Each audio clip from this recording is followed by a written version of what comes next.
Hey, welcome to episode 266 of Shane Plays Geek Talk. Thanks so much for pressing play. I'm always glad to have you along for the crazy ride with me. This episode, we're talking with Neal Hallford. He's been on the show several times.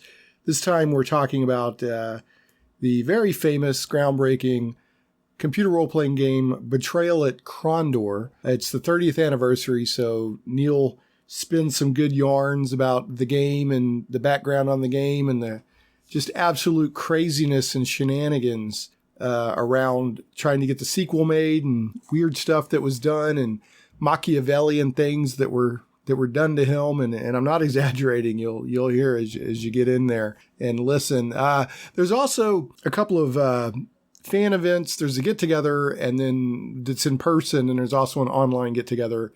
And there's a fan film challenge around Betrayal at Krondor. These are all to celebrate the 30th anniversary, and those are at towards the end of the show is when we really dig into those. So if the main reason you're listening is to get those details, just want to make sure you're aware of that. And on that note, you can always go to the show notes for this episode at shaneplays.com, and there'll be links in there. So if there's more you want to dig into, or if you're like, what were they talking about? I didn't catch that detail, then go to the show notes at shaneplays.com and there'll be plenty of links and helpful stuff there. Don't forget, last episode was a big one. That was They Came for the OGL. Third-party RPG publishers share their experience. That's when we had Zach Glazer from Frog God Games, Bill Barsh from Pacesetter Games, and Levi Combs from Planet X Games talking about all the crazy ridiculousness with the OGL fiasco and drama and craziness that came out of Wizards of the Coast. So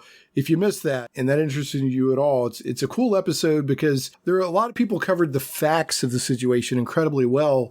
But this episode goes more into how did it affect these people and their employees and their companies and all this stuff. And it is really, really fascinating, good conversation. So check that out. Episode 265, They Came for the OGL. And insert Scream Queen screaming at the monster in the distance there. So one last thing, I don't really talk about my Patreon or any of that a lot for this show. I do have one. There's a note at the end of every episode that talks about it. I really don't ask a lot for support or anything for the show. If people want to, I'm glad for them to. And I'm sure you've heard other podcasts and YouTube channels ask for this. If wherever you listen to it, if you could leave a review, that does help me. I noticed recently I had eight reviews on Apple Podcast and that, or iTunes Podcast, whatever. And that felt good. And if you're one of the people that listen to the show on YouTube, I do post just the audio of each episode on YouTube. If you could, leave a thumbs up or even a thumbs down or a comment, that helps me tremendously. That really does affect things.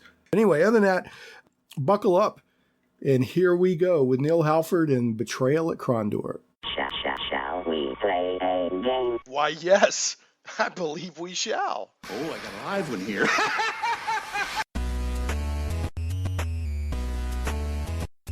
Getting geeky all up in your podcast.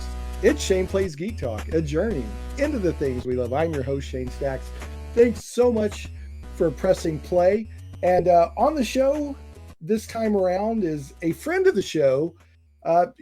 Neal, it's Neal Hallford. But Neal, I went back and looked. You've been on the show several times for several reasons. More than once you came on just to geek out for geeky news. You've come on and talked about today's topic is mainly going to be about Betrayal at Krondor, the magnificently received and well-loved computer RPG that it's hitting its 30th anniversary. We'll be talking about today. You're also on with our mutual friend David Beatty at least once talking about Mega Wars, his game Mega Wars, which is now Galaxicus, if I remember correctly. So He's still out there doing that. But point is, you're a friend of the show, but it's been a while since I've had a chance to talk with you. So welcome back. Well, yeah, it's great to be back. I always enjoy a chance to kind of hang out with you and talk about stuff because we have so many kind of shared geekery things in common, and our conversations tend to go all over the map. So I enjoy that enormously. Yeah, it's fun. We've half jokingly, half seriously talked about doing a geeky podcast called Magnesium Planet Explosion because of the Magnesium Planet explosion that happened at the Con of Wrath, the Mhm. Wrath of Khan Star Trek convention, these many years ago. So taking us to Betrayal at Krondor, that's what we're here for. You were instrumental in the story, and I don't know how they put it, scenario design, level design. So, well, of course, back then, of course, today the terms for these sort of things are fairly well defined. But back in the day, I was a designer, with designer slash writer.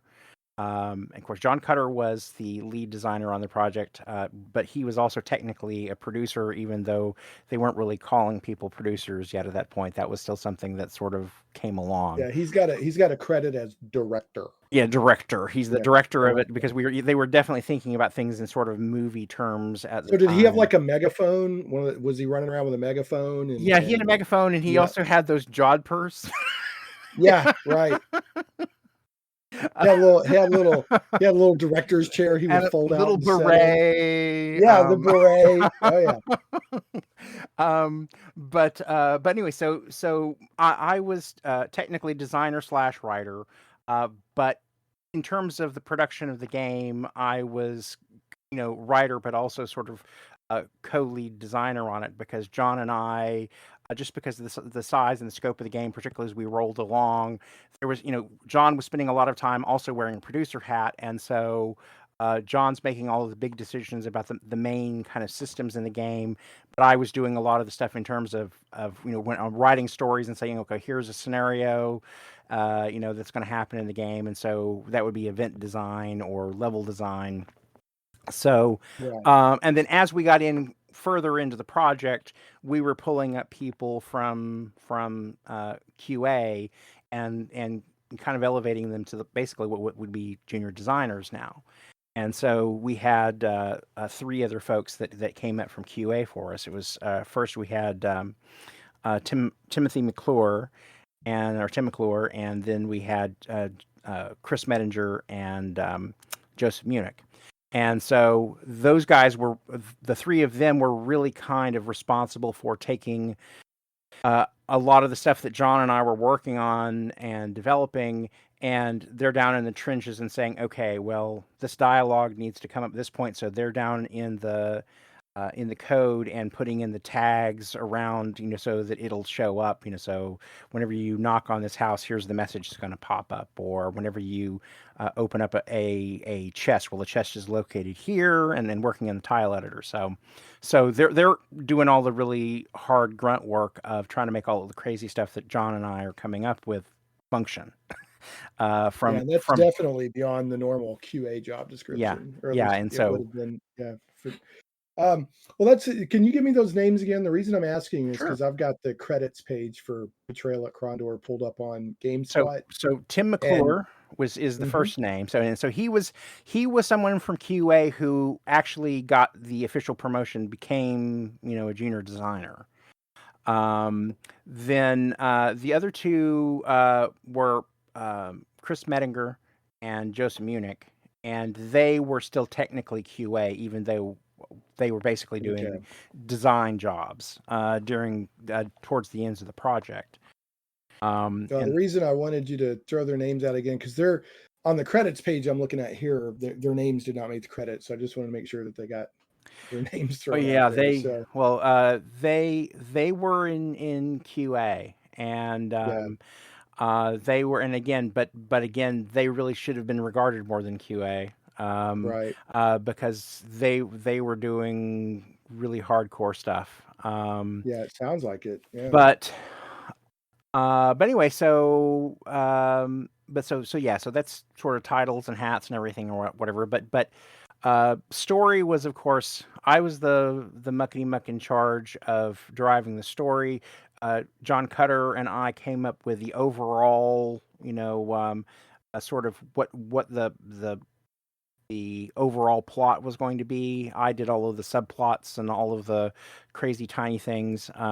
Occasionally, John would step in and he wrote several of the house messages. So whenever you would knock on doors in some of the houses, he did a lot of things there. And then, of course, also there was Ray Feist, who is the New York Times bestselling author that we licensed his universe. Now, of course, Ray's name is on the outside of the box, and for numbers of years, people always talked about, wow, Ray's game is, talking about the story in the game, and we're set in his universe, but Ray didn't actually write any of it. Right. Yeah. Well, I mean, he did the world building. He Yes. did some of the other stuff, that the story relied on. But yeah, you wrote the story. And I think I was watching, to kind of get ready to talk with you today. I installed the game and was playing around with it to kind of get a feel for it again. And then I was watching. I didn't get to watch the whole thing, but I was watching your interview that you just did with David Dawson on Yeah. intellectual Intellectuals. intellectual entertainment. And and I think I've heard you share this anecdote before, but you shared it again on the podcast with David Dawson on intellectual, where I guess Origin. No, it wasn't. Was it Sierra Online? Dynamics. It was Dynamics. Well, it was developed at Dynamics. Our publisher was Sierra Online. Well, somebody from one of those two companies, I'm going to assume Dynamics, went to Raymond E. Feist and said, "Hey, do you want to write this game?" He said, "You can't afford me." Yeah. And then you said, "But they could afford me." Mm-hmm. So you went from living 2 doors down from Kurt Cobain and Courtney Love in LA and ended up in was it Oregon? So yes. So I had been living in my brain just went dead. Yeah, was it Van Nuys? Van Nuys. Thank you. Yeah, Van Thank Nuys. you. You're welcome. So Well, I just watched the interview. I was just living. I was living in Van Nuys, and so whenever so John and I had worked together at a game company called New World Computing. For game folks, that's they're best known for Might and Magic. And I worked some on Might and Magic 3, another RPG called Planet's Edge. But so John and I had briefly were at New World Computing at the same time. Dynamics hired him away about 6 months before I went up there, and then when John was there whenever they got the license for Feist, and he immediately called me and says, "I want you to do the writing on that," because he and I had really kind of become very simpatico while working at New World Computing, and he thought I would be a good fit for that. So Jeff Tennell had been reading Silverthorn and decided to buy the Midkemia license, and Midkemia being the Midkemia world. being the name of the world, the universe that Raymond E. Feist's Riftwar novels are written in. And let's use the Wayback Machine, the time machine, and take, because some people don't know really what we're talking about. So Betrayal at Krondor was a very popular computer role-playing game, still highly regarded, still played by people. You can find Let's Plays and stuff out there, plenty of them. You can get it on goodoldgames.com, get a legal copy on goodoldgames.com, GOG. But at the time, in the mid 80s, early 90s, that the Riftwar Saga books by Raymond E. Feist were very popular. I think it started with Magician Apprentice, then Magician Master, and it was Silverthorn, the third one. I can't remember. So yeah, of course. Technically, whenever he first published Magician, it was all under one cover. But they decided after a few years is say that this is too long.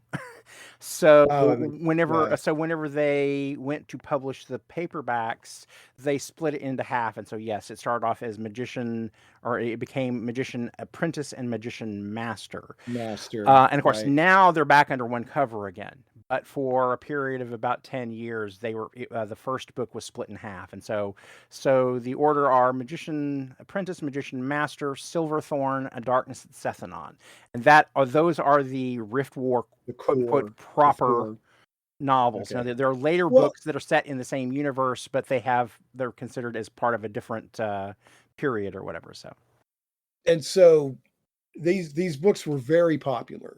They were, yes, in the 80s. Now you had a lot of fantasy out there. I'm not talking about pulp. I'm not talking about Conan and, Mm. Fafhrd and the Grey Mouser and any of that other, I love that fantasy, but I'm talking about what I would consider like high fantasy, epic yeah, high fantasy. So you had, of course, you had Tolkien, you had Terry Brooks doing his, yep. was it With Tolkien Shannara, Shannar? with the serial number scratched off. Yeah. Yeah, Uh, so okay. Well, yes and no. I recently read those, and yes and no. I mean, they start off very Tolkien, mhm, but he kind of goes his own ways. But yeah, stuff like Al-Anon is basically Gandalf, and mhm. you've basically got the Dark Lord Well, sending out his, yeah. if you really want, basically, it's Lord of the Rings, but with the serial number scratched off of it. You want Dennis L. McKiernan's books, Now because those I haven't read. there were a trilogy of books that he did, and seriously, I mean, you could tell that he had gone to the Tolkien estate and said, "I want the rights to write in this They told universe," him and they no. said Yeah, no, and so he just went back and changed names, and so he writes these 3 books that, for all intents and purposes, it's it's the Lord of the Rings.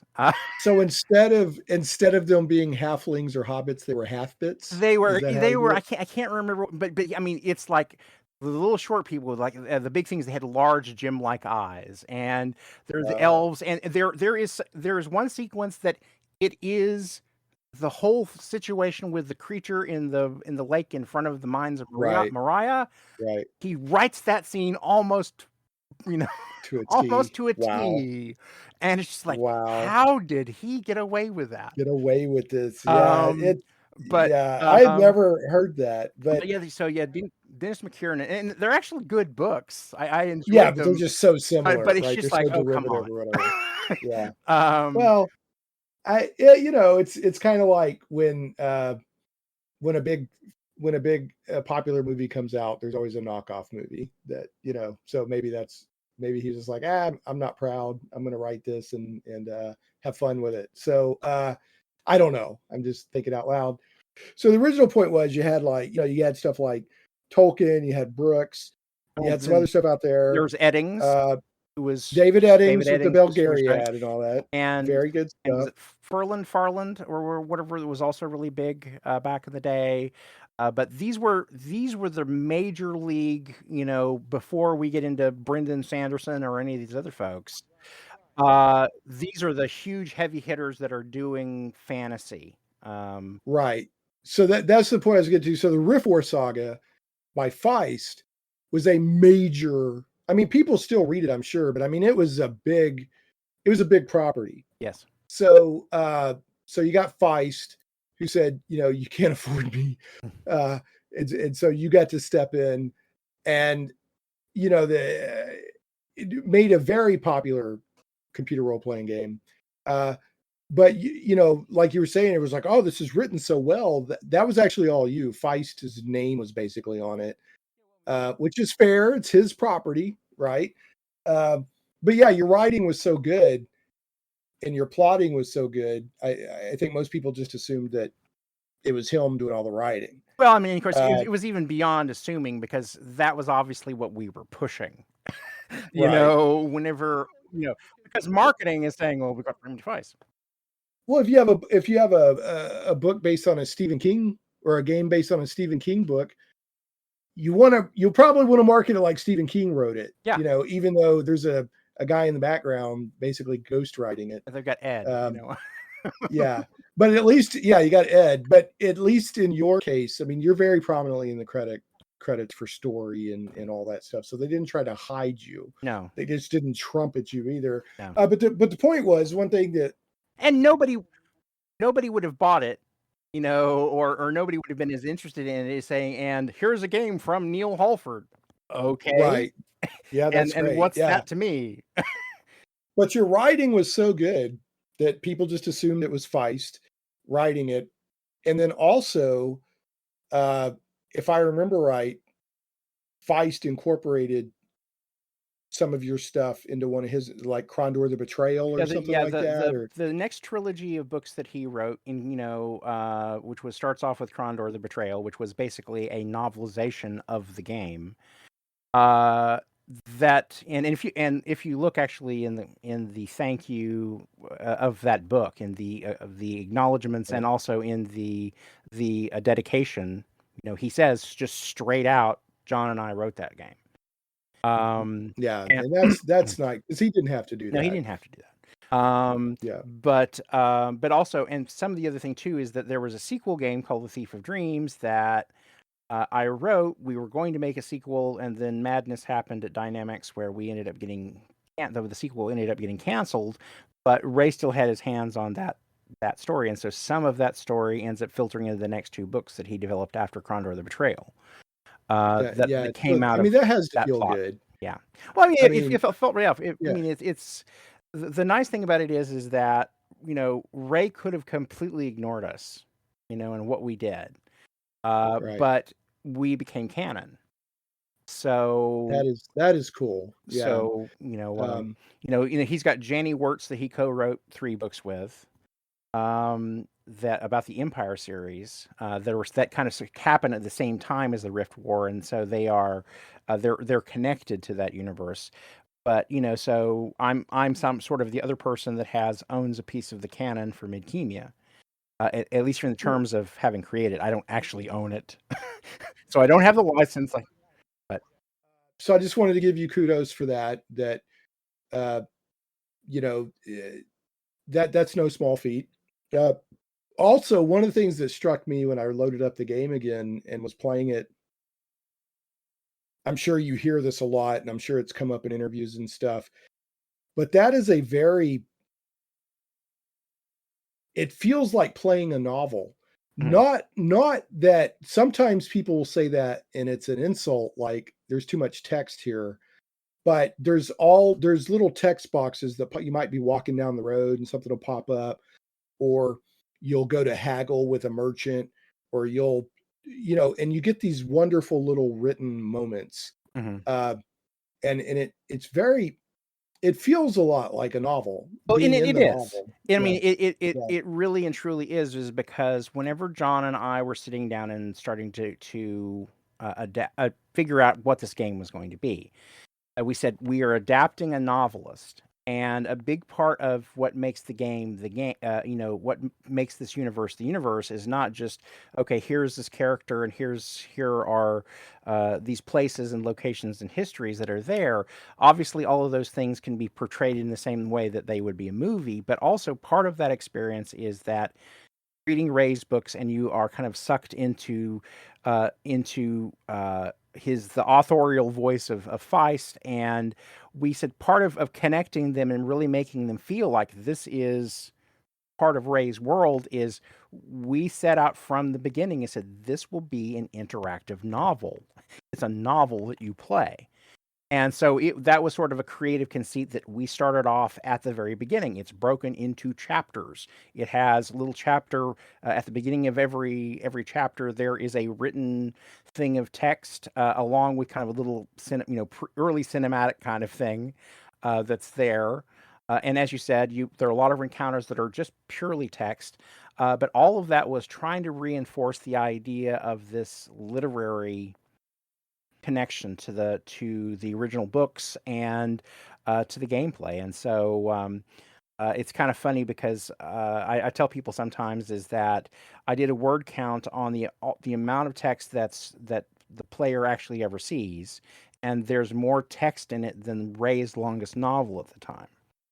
That's interesting. But like I said, if people haven't played it, it's very much a game. I mean, there's a lot of action, there's a lot of moving around, there's a lot of exploring stuff, but you just, in addition to the intros to the chapters and stuff like that, you'll get like when you're looting a body, it'll pop up and go like, I kind of feel bad about, is it Owen? I can't believe I'm forgetting. It's probably Owen.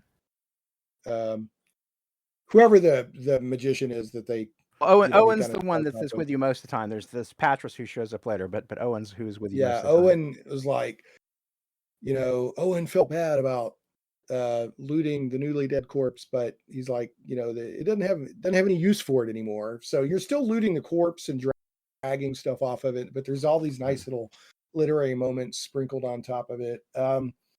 Another thing that strikes me after playing it again, I probably played a couple of hours just to get a feel for the game again. Mm-hmm.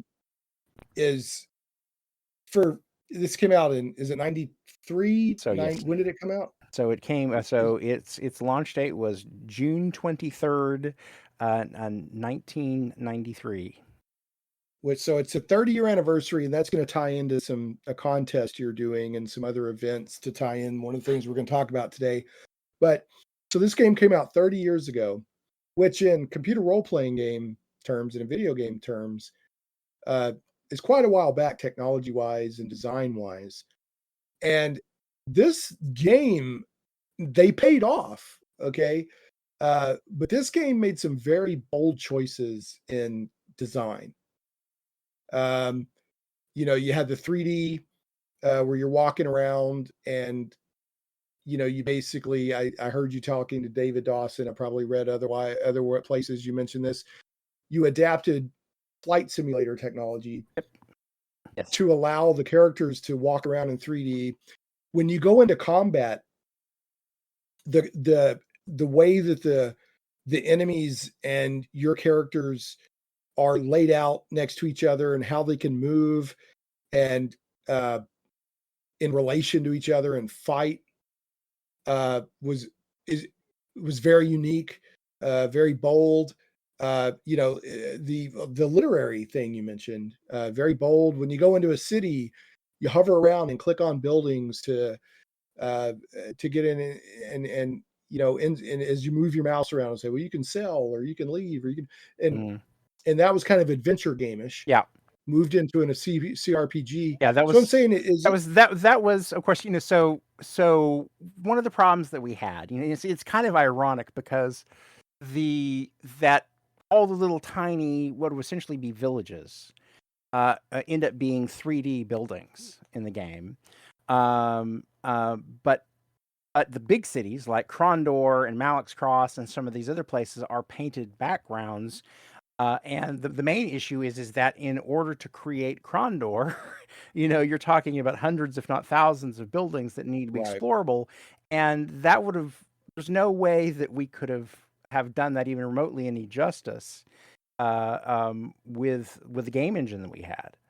Krondor would have been a half dozen or more zones just by itself, and even at that, trying to squeeze all those buildings in or whatever just we couldn't have done it. And so it was a creative thing we had to say. It said, well, we want to kind of capture what Krondor is visually, and so we would have these beautifully, all the backgrounds that were done for the big cities, so like say Malik's Cross and Krondor and Sarth and some of these other places were all painting these beautiful paintings. I wish I still had the original paintings. I mean, it's you go back and I look at these, the way they are in the game now, and they're all pixely and everything else. But the original boards were just gorgeous.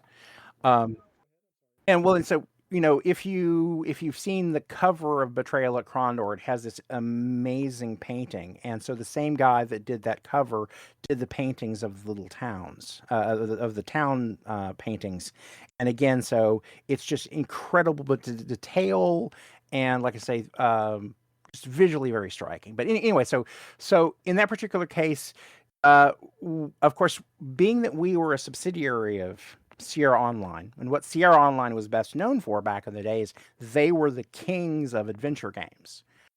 In the 80s and a good part of the 90s, adventure games were a major genre in video games. More so than RPGs were back in the day. Yeah, they were a top genre. They're still out there and people still play them, but they were a major genre of video games at the time. Well, and that's thanks to Ken and Roberta Williams, and Roberta Williams in particular. But then, there were also, several other wonderful people that came out of Sierra. There were the Gabriel Knight series that were there, the Laura Bow series. And so, again, so So some of that mentality kind of filtered down to us when we were trying to figure out how to solve certain problems in Krondor. And it's kind of funny because we have the label as an RPG, and that was certainly the way that we were thinking about it internally. But in a lot of respects, it's actually a hybrid between an RPG and an adventure game. We don't start the game by rolling up characters, for instance. Right. You just jump in with, We know, with your so we give characters. you what Yeah. you know in a tabletop would just be called, here are some pre-gens. But they're critical to the story. They're critical to the story. So we couldn't right, tell you're this playing game. characters in a novel. Yeah, you're playing characters in a novel, and so they're pre-generated, and they each kind of represent certain classes. And so you have Gorath and Locklear. Gorath is definitely a warrior kind of person. We have Jimmy the Hand, who's definitely a rogue.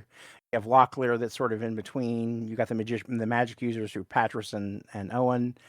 And so even though we didn't have a rigid class and level system like you have in a typical D&D RPG kind of circumstances, we still kind of followed a lot of the same rules for how they operated, how they were in combat. Well, it's obvious when you look at their skills. Yeah. Because right off the bat, Locklear has a higher pick locks. Mm-hmm.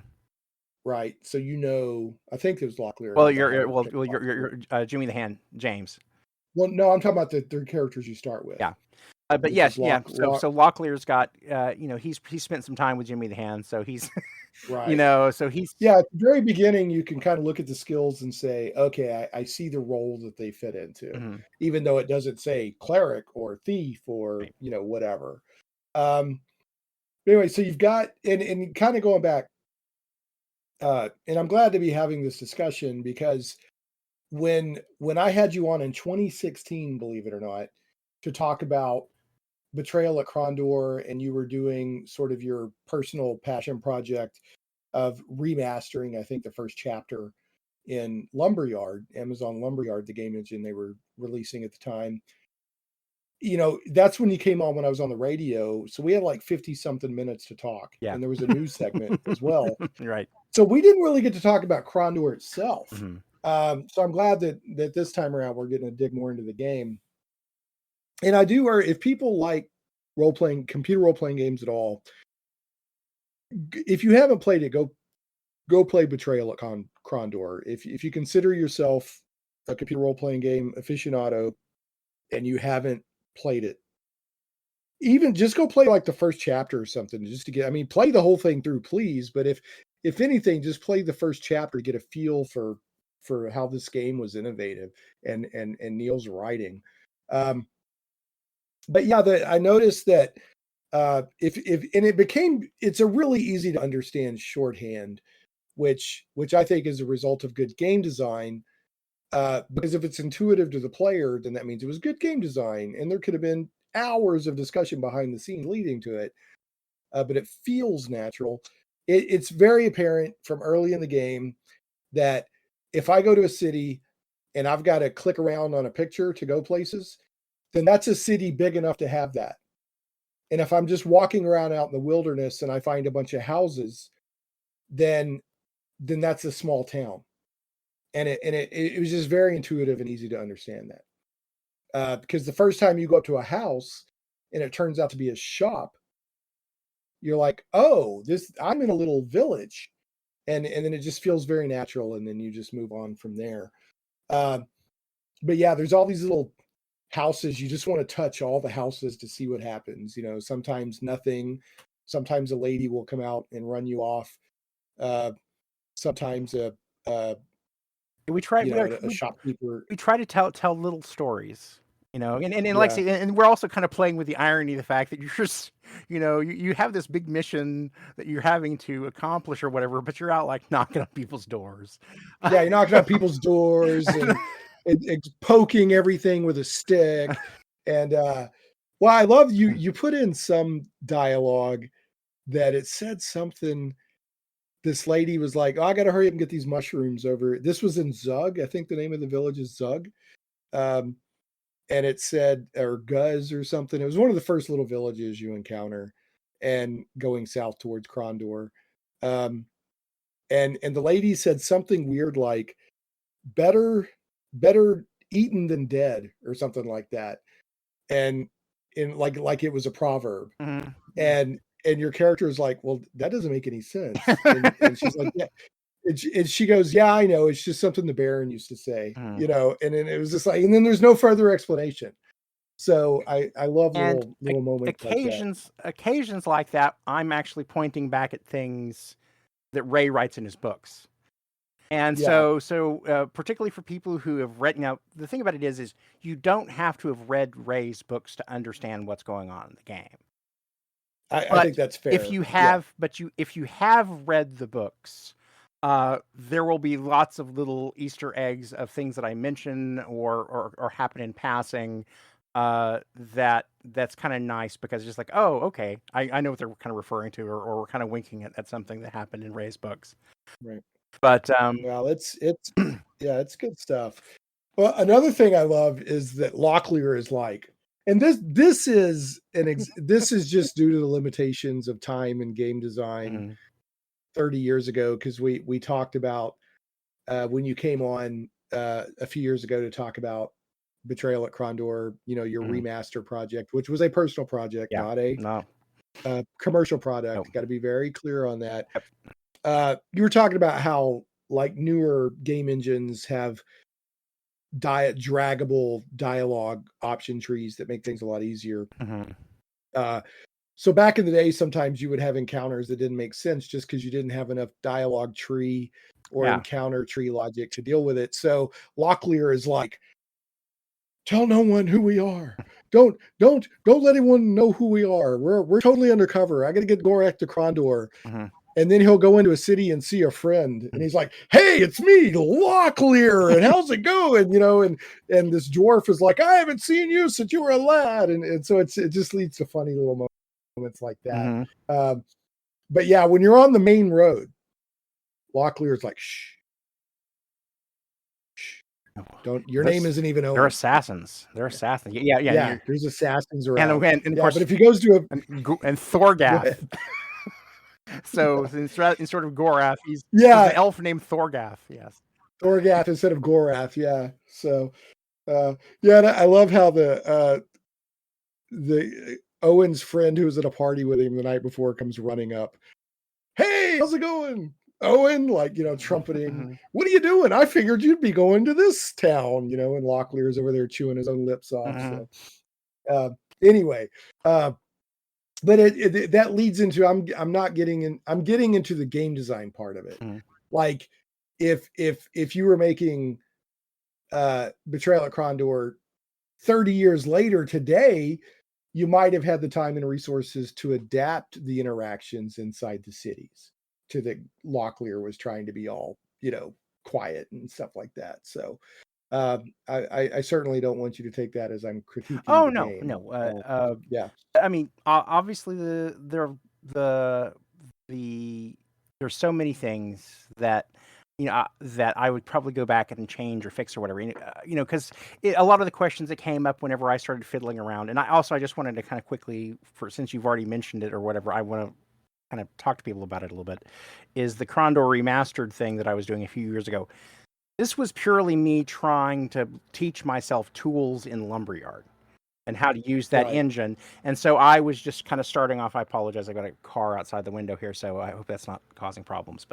I But didn't even hear okay, it. all right, It must be an all right. assassin car Assassin because I car, didn't yeah. hear it. So anyway, but so I was using Lumberyard, and I said, well, why not just grab or just think about, say, recreating certain things from Betrayal at Krondor as something so that I can teach myself the tools that they had available in the Lumberyard engine.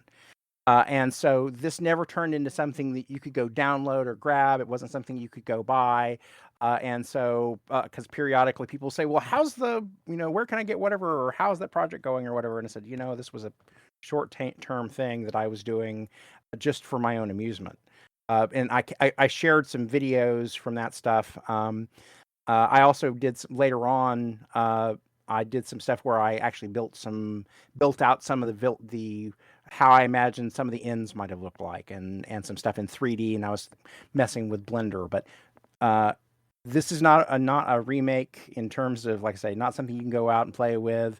I showed screenshots, I Right. shared some videos and stuff, but this is not something you can go play or get your hands on. I'm sorry. Well, I think you tried to be clear on that at the beginning, but people get People excited, get excited about it, right? and also too Yeah, is word gets passed around, and we play telephone, and suddenly I'm right. remaking the entire game, and we're doing a trilogy. Uh, it's just Well, some what stuff I that happens, and remember, so and I have an unfair advantage because I went and listened to our podcast interview from 2016 again to get ready to talk today to get back up to speed. Um, and you were like, "No, I think I may do some Patreon stuff, videos to kind of show people what I'm doing, to kind of help show how I'm learning lumberyard." Uh, I think your personal goal at the time was to maybe yeah, do yeah. the first My chapter. plan was to try to recreate the first chapter, and it was more about, Right, in order to build the first chapter of the game, the one thing that boils down to is you're not that it goes beyond just modeling the houses, or putting in trees and all that other stuff. That is, create the entire game system. you right. know, um, which is a gigantic, and of course, I am not a programmer. I can do some scripting and some things like that, but I am not a programmer, and so I'm trying to do the work of what took a core of us 30 people to do basically 2 years to Right. do, and on top of that. They have all these specialties that they're bringing to the table, which I don't have, and anyway, so my goal is that maybe I can build that one, the first area. That just ended up being a bust simply because there was just so much for me to tackle. I did basically got a version of the dialogue system kind of working. Uh, Well, you were excited about that in 2016. You were excited about Lumberyard's dialogue yeah, tools, the drag and drop yeah, and dialogue and logic. so yeah, it was way friendlier than we're working out dialogue trees back in the day. I wish I'd had those kind of tools back then because it would have been much easier for me to kind of iterate through stuff and see, here's a problem with the logic in this dialogue tree, or here's how I can do X, Y, or Z with it. Um, and the other cool thing is I created riddle chests that were actually 3D chests. So you would move the tumblers and they're moving in 3D, and it was an actual physical object sitting out in space as opposed to there's some pixels and you click on it, and then it takes you into a 2D interface. This was all something that worked within 3 space, and so I modeled it out, and tumblers worked, and it was pretty cool. But anyway, so it's one of those things that I was having a lot of fun, but it was just the at the end of the time at the day, I had to make a decision about, well, I need to do things like, oh, I don't know, have some work that's paying me something, Yeah, make make money. money, Yeah. as opposed Well, to and that's the thing. It's easy for fans, and I'm not dogging on fans, right? They're like, "Oh, I love Krondor. I like the stuff that Neil does. I want to play with Mhm. this. I'm all excited." But it's easy to forget that, I mean, that takes a lot of work, and you've got to make money and Well, live. there's the So, living thing, and also just the practical situation is that, whenever people were asking me about it, it's like, if you got the license and you could do a remake? I said, if I were able to do that, um, keep in mind, so I'm doing this by myself, and it would take me, and I was just kind of thumbnailing it, 5 or 6 years probably to build right. all of Betrayal of Krondor with new tech. And of course, it's much more complicated because the textures are a lot more complicated. The buildings are more complicated. Everything is orders of magnitude more complex and detailed than what we did back in the day. And so, in order for me to do a true justice like that, it would be years of my life to do that. And I'm going to spend all my time on something that I can never possibly sell. And the second issue is that some of this boils down to people say that they want you to build a remake of Betrayal at Krondor, which is said, and which is shorthand for I would just like to play the same game but with prettier graphics and updated blah, blah, blah. But the reality of the situation is, if I were to actually go out there and do that and upgrade Betrayal at Krondor and try to bring it up to something that would, pass muster with people who like new computer games and make it a saleable commercial product, the problem is that no one would actually recognize it anymore, because I would be wanting to take advantage of changes in the way UI is developed. I would want to make changes in the way certain other things worked. And by the time you actually got it in your hand, it will be fundamentally different from Betrayal at Krondor. And it's not going to be this thing you love, because so much of what you remember about Betrayal at Krondor was that great game that I played when I was 13 years old. This was the coolest thing in the world. This was the first role-playing game to ship on CD-ROM, so it was really hot. And trying to recapture that particular lightning in the bottle, I just don't know that it's possible to do that. But and also at the same time, it's like, well, you go back and remake, Forbidden Planet. Why? Forbidden Planet's perfect. I don't want anybody to touch it. Yeah, I feel the same way. And so that movie is perfect. It doesn't need to be remade. Just tell people, go watch Forbidden Planet. Yeah, and I mean, to be fair, I think that Betrayal at Krondor from 30 years ago is still perfectly playable. Mhm. In fact, really surprisingly playable, like I said, because it was ahead of its time in many ways. So I'm not going to say it feels like a modern game, but it doesn't feel like here's an example. I love the gold box game, AD&D Oh game, Pool yeah, of Radiance. yeah. I love those old games. I love it, but if you play it today, the UI problems are glaring, Mhm. right? Because we've come so far with UI and how games work and We all learn. a more efficient way to figure out which spells you're going to memorize and all We all that. learned how to make better UI. We learned how to do whatever, and Right, so the hard part is stuffing the genie back in the box and ignoring what I know. I've right. seen this done better. So, but out of nostalgia and because I love the game, and I still think it's a very good game, even with a UI from the 80s. Uh, when I go back and load up and play Betrayal at Krondor, which was 93, Mhm. so 30 years ago, quite a while ago. Uh, Pool of Radiance came out in 85, 86, something like that. I thought Pool Uh, of Radiance was before us, or it 85, was. 85. Yeah, yeah. Mhm. Yeah, so let's say 85. I mean, it might be 87, it might be 80, but let's just say 85. So Pool of Radiance actually came out in 1988. I should have known that, but anyway, 1988. Because I think the gold block box one that shipped right before, while we were still in development, was Kryn. Was one of the Kryn games, I think. Yeah, they did Champions of Kryn, and then they had three Kryn games. But the point is, when I fire up Pool of Radiance and I fire up Krondor, Mhm. even though there's only a few years in between them, Krondor feels much more contemporary with how I control it and how I play it.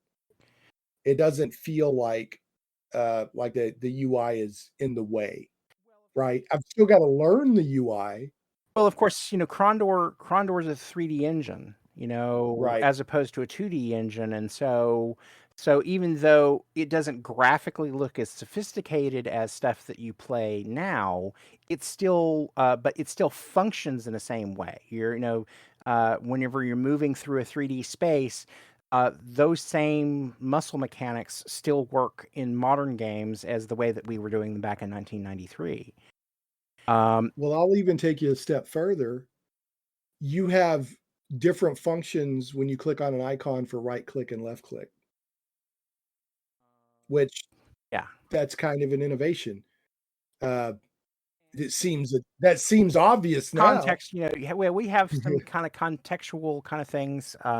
It's kind of funny because actually the first version of the interface that we did was a more generic looking interface. But one of the producers on the project that was John's boss, Bob Lindstrom. Bob Lindstrom basically said, you've got this game that's about magic and whatever, but you have a really not magical looking interface. And so he actually sent John back to kind of redesign the UI. And ultimately, we got the UI that you know now. And so the magic interface, for instance, is very different, and it has the cool kind of morphing, symbols. Well, I was going to bring that up. I mean, that would even look cool today. Mhm. Like, because when you click with the different kinds of magic spells that you can cast, you get this almost vector object, Mhm. glowing vector object that morphs to a different rune or a different shape, and it has different spells you can cast. And that's still, I mean, I was clicking on that just to make it change. I mean, it was fun. Just yeah. So for 30 years later, for that UI element still to be slick enough to, I just want to keep clicking on it to watch it change. Like, this is what I'm saying. I mean, Krondor and something else deserves the recognition it gets. and this is hard for me to kind of remember whether this is true or not. And so take this with like large blocks of sand. But I think we might have actually been the first game system to allow you to scale how much energy you put into a magic spell. Oh, okay. They were always. We'd have to go look that up. You would go. I mean, this is sort of us adapting like D&D mechanics. Where are you going to cast magic missile at level 1, level 2, level 3? That kind of stuff. And so there was the same mentality when we're thinking about the spells. I say, well, since we don't have levels, but we can still kind of say how much juice do you want to put into the spell. And of course, you're always risking, well, maybe it doesn't go off and you completely blow that.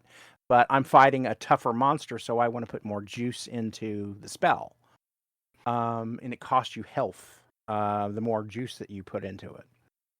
Well, another thing that you did, and I know other games had auto combat. Mm-hmm.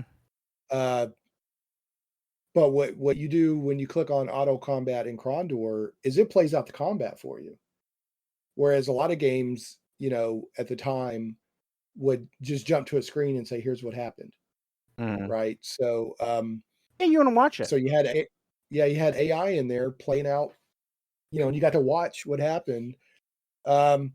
And then you had one question I wanted to ask you, and then I want to move into actually what you're doing to celebrate the 30-year anniversary, because I know you've probably been asked these questions ad infinitum by people who are fascinated with the game. It's all right. I don't mind. That means people care. That means people cared about it. All right. Well, so when you say you were a level designer, basically scenario designer, Mm-hmm. you and John Cutter were working closely on a lot of the stuff, but you were writing story, developing scenarios. Like, does that include, I'm not talking about the puzzle boxes, which the puzzle boxes are still fun. I know you hear that a lot, but even though I knew it was coming, when I solved that first puzzle box, I still got a fun little dopamine hit. Mm-hmm. That was just such a great game mechanic. Yeah. And if people don't know, it's a box. It's called like a fairy chest or something, and it gives you a riddle, and then based on the riddle, you put in letters. You have little tumblers.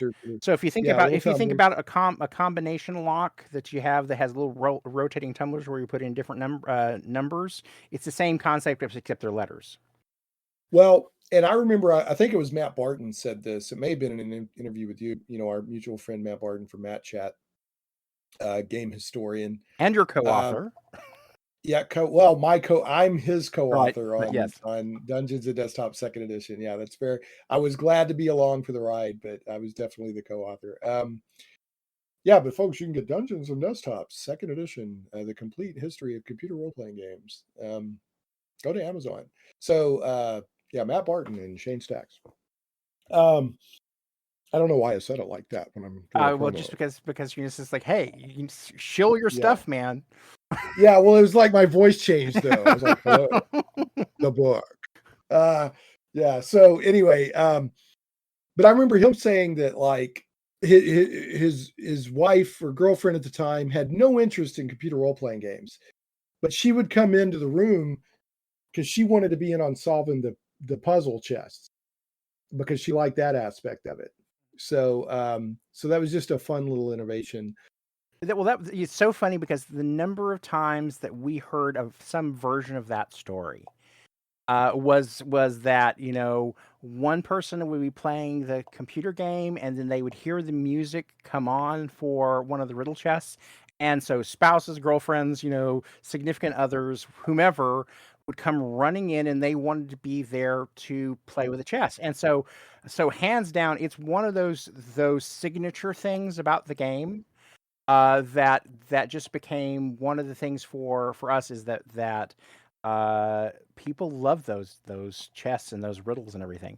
So John is the person who designed the boxes, and then John and I feel bad because I'm blanking on a name, but there was another gentleman who was at Dynamics who actually came up, I think, with a good chunk, if not all of the riddles. Or actually, I did a handful. I know John did a few, but I think most of them came from this other gentleman, and I feel bad that I can't recall his name just at this instant. And then they're programmed by Timothy Strelchin, who was one of the programmers. And so it's actually kind of fun because I've been actually, in kind of lead up to the other things we're working on, I've been talking a lot with Tim Strelchin. So we kind of talked about building the boxes and everything. So, but yeah, it's one of the aspects about that game that was very unique. And it's just one of those signatures. When people talk about Betrayal at Krondor, one of the first things that people picture or imagine are those boxes. Well, it was fun, because if you played any computer role playing games or maybe even other types of games, when you first spot one, you're like, oh, it's a chest. Mm-hmm. But then when you get to it and it presents itself, you're like, oh no, what is this? So what y'all did, now they would say it's a mini game. Yep. But back then nobody called it that. Mm-hmm. You just put in a fun little game mechanic in there that was just fun. And it's one of those additive things because it's a multiplier. It's a multiplier for the fun because it doesn't have to be in there. Mm-hmm. It's not central to the gameplay, Mm-hmm. but it's a lot of fun. And it, like you said, it makes it memorable. So it just adds to the overall Well, it was experience. another thing that John, whenever John was designing that system, that he was saying that one of the things that he really remembered most about playing D&D whenever he was a kid was having puzzles, and so we were always trying to find ways to integrate puzzles into the gameplay. And of course, obviously, there were also, in some of the combats, we had these weird, what we call combat puzzles. Don't know if the combat puzzles honestly were as terms of, I think they were kind of an interesting idea. I don't know if the implementation came out as well as we wanted, but the puzzle chests were definitely something that worked really well. Well, that's actually, it brings me back to my original question I was going to ask you about when you said, I was say, hey, you're a level designer, da da da. So there, you're walking along the road, and then something starts that you think is going to be a combat encounter, but instead these little, almost like scepter looking things rise up out of the ground. Yes, it's part of And the. it's a puzzle. Yeah. We referred to those as combat. Referred to those as Eh, combat puzzles. Okay, as combat puzzles, which I was like, well, that's pretty neat. That's what I'm talking about. Like, this game, compared to other CRPGs at the time, did a lot of bold stuff differently. Because it was like, oh, I have two sets of essentially goalposts, although they're not goalposts, Yes. and I need to move around correctly or they're going to zap me. And once I figured, I was like, oh, this is a puzzle, because I was trying to attack them and this, and I'm like, oh, no, so that was my original question. As a level designer, did you come up with any of those puzzles, or was that with No. somebody else? No, that's all of that stuff. Pretty much all of the combat stuff was John. The only difference is like I sort of I designed sort of how some of the resistances were. So if you have this kind of weapon, this is the kind of armor that you has to go against it. So I did some of that design, but when it came to the combat and that system. So that's more systems related stuff, and that was all John. Okay. All right. So I want to just tell people, remind people to go check this game out if you haven't. It's a very important part of CRPG history, video game history in a way. I mean, it won a lot of awards. It's a big deal, and it still has a pretty big legacy today. People still talk about it. So I guarantee you, this episode will get more than my usual traffic. So I just want to kind of put this out there, and like I say, I'm not ordinarily someone who likes to spend much time sort of tooting my own horn about things, even despite the fact I'm on this podcast. Right. But this isn't about me so much as it is about the game. And a few years back, whenever I was trying to populate a panel that I was putting together, I was speaking to one of the co-founders of BioWare. And he told me that one of the reasons he founded BioWare was because he played at Betrayal at Krondor, and they wanted to make games like that.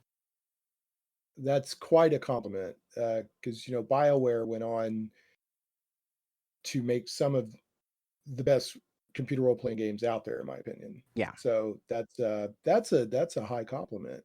And so, like I said, that's just one of those things that I didn't know that back in the time, but it's something that he told me, and I was just kind of flabbergasted by that. And so, whenever I kind of think back, I said, well, how important was Krondor in the grand scheme of things or whatever? It said, if nothing else, it gave you the house that gave you, Baldur's Gate and gave you, all these other things. And it said it partially existed because they were inspired by playing Betrayal at Krondor and wanted to make games like that. Well, then I could partially thank you for. So this is an ongoing thing with me and Matt Barton. His favorite CRPG of all time is Baldur's Gate 2. It's a great game. What, great game. I'm not. I think they did a wonderful job with it. I'm more of a turn-based tactical than I am real-time with pause. So that's my only beef with the. Not the Aurora engine, the Infinity engine. Other than that, love the Baldur. I mean, they did a stupendous job. But my favorite BioWare game is actually Knights of the Old Republic. To me, that's one of the best computer role-playing games. The gameplay is good. They adapted the D20 role-playing game version of Star Wars under the hood. So it's got tabletop role-playing mechanics under the hood. And the story was far superior to the prequel stuff that came out. Well, although I do love the prequels because I'm a Star Wars nerd, right? But I have to admit that when KOTOR came out, the storytelling was so good. Like I remember thinking, like, why can't the movies have this storytelling? But anyway, that's just me. So we go back, but both of those are BioWare games. Yep. Right. And we're literally writing books about computer role-playing games. Yep. So we have you to partially thank for that. Anyway, so I want to just tell people, great game. Neal, there's a reason why it's remembered so fondly. And we're about to talk about some stuff you're doing for the 30-year reunion, or not reunion, but 30-year anniversary, and it includes some get-togethers. So, but I wanted to ask you a couple of things related to the game, and give you a chance to throw out how people can keep up with you. First of all, and I don't know this, I think that you may be somewhat distantly adjacent to this question. I got it. I hang out on a Facebook group with like Matt Barton and some other people that are kind of in the video game industry. So I asked for some questions. I said, hey, do you guys have any questions for Neal? And, I'll make sure to credit you if I did. So I got one from, there's a game journalist, and he writes books and stuff. His name is Matt Bradley. I think it's Sergi. It's TSHIRGI. So, but I think that's Sergi, if I remember right, or to Sergi. He asked, he said, did Raymond E. Feist, I guess he's doing a play on words here, feel a betrayal when Sierra went to have a betrayal at Antera, as a solo game with the same engine as Krondor, but not having the Krondor IP. I'm not sure you're the right person to address that, but if you have any insight on that, It's really funny that you bring this up. So I told you that Tim Strelchin and I have been having conversations because, of course, after we made Betrayal at Krondor, we had begun work on a sequel called The Thief of Dreams, and we were, I want to say, 3, 4, maybe even as much as 5 months into production on the sequel, whenever just out of the blue it got axed, and my team got broken up. They fired John. I mean, it was catastrophic. And of course, it made no sense because they couldn't really make the argument that we weren't selling that well simply because I actually have emails that were being passed back and forth between people at they're saying how well it's selling. I've learned a long time ago not to try to make a lot of decisions that come from upper management make sense, because it doesn't seem based on the facts a lot of times. So anyway, but so the project, at one point, after they made this catastrophic decision to break up the team and cancel the project, they actually came back to me. I'm all alone in my wing of the building. Because they've taken all the rest of my people and given them to other teams. And so there's a whole suite of offices, and it's sealed on both ends with a door. I'm the only person in this section of the office. And I've been there for, weeks trying to figure out, something else I can do, because it's like my job's on the line. I'm just surprised that they didn't fire me when they fired John, because all of the other games that were there that possibly could have needed writers had writers. So what was I going to do? But anyway, so the head of the company, Tony Reinke, came to me and actually proposed, well, Neal, what if we go ahead and we make the sequel to Betrayal at Krondor, and I'm going to put you in charge. And there's a whole political drama behind that. And I'm not going to go into that because it would take a half an hour by itself. But anyway, so... Could you give us, because there's people out there that are like, they want the National Enquirer headline. Well, I mean, so can you give me the headline or the elevator pitch? This is the reason why I wrote Krondor Confidential, to kind of air some of this laundry. But so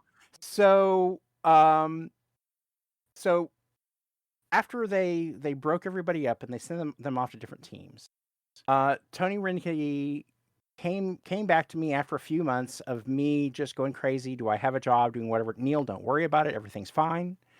And we have something for you. Well, that's all reassuring, but I'm coming to work every day, and I am spending the entire day at a whiteboard frantically trying to come up with a game idea that I think that Dynamics would be interested in doing. So eventually at one point I call Ray Feist, because I want to make sure that he knows all of this has happened, and and so he does know that John's been fired and the team's been broken up and there's no sequel on the plate. And he says, "Oh well, Neal, I know what's going on. They've got Rendezvous with Rama." And so I'm just like, "Oh my god." That's a big book back at the time. That's a big book. I mean, of course, I grew up with Arthur C. Clarke. I mean, there was the ABCs I grew up with: Asimov, Bradbury, and Clarke. And so this was somebody, because Feist was somebody that I was late in knowing anything about. But Clarke was somebody that had just been on my radar forever. And of course, Childhood's End, Rendezvous with Rama, and of course, 2001. All of these. I mean, this is the top of the masters of science fiction kind of heap here.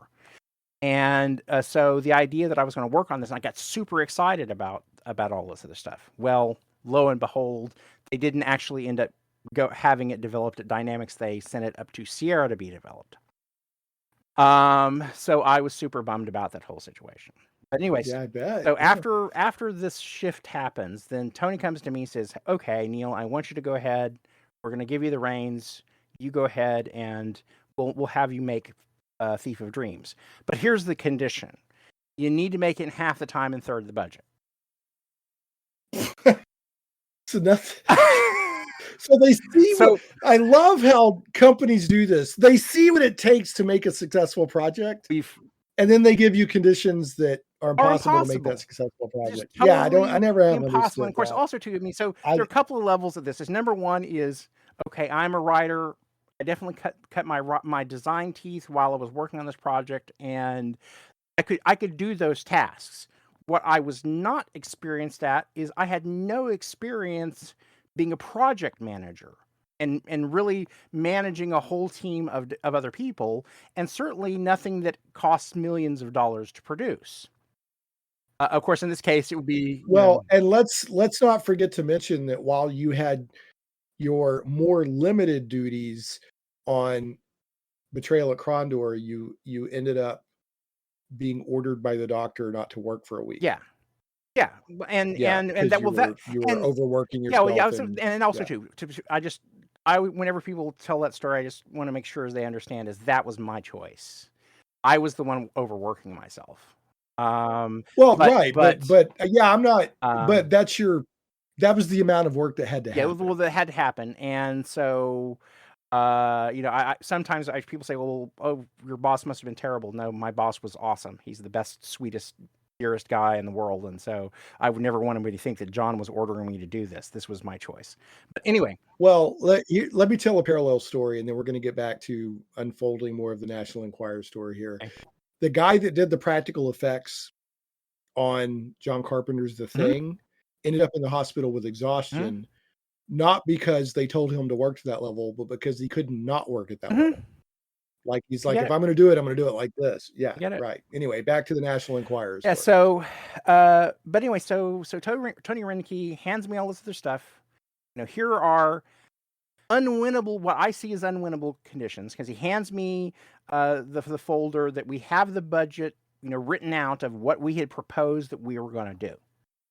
And this was after like a couple of different versions of kind of shuffling the deck chairs, because there were always concerns about how much the sequel is going to cost, because I think that they, John Cutter always said they think it's sort of like a factory, is that once you build the machine, then it's a lot cheaper to just stamp out widgets. And that was sort of the mindset with this, was the fact that, well, you've built. So they thought you already had an engine. You built the engine, you figured that out. And so now stamping out widgets should just be super cheap. And of course, ignore the fact is that pretty much back in the day, whenever you built a game, you were almost always building a brand new stinking engine every time you built a game. You didn't go grab Unity. You didn't have, these Unreal. There wasn't like you were just grabbing a pre-existing engine and maybe tweaking it some.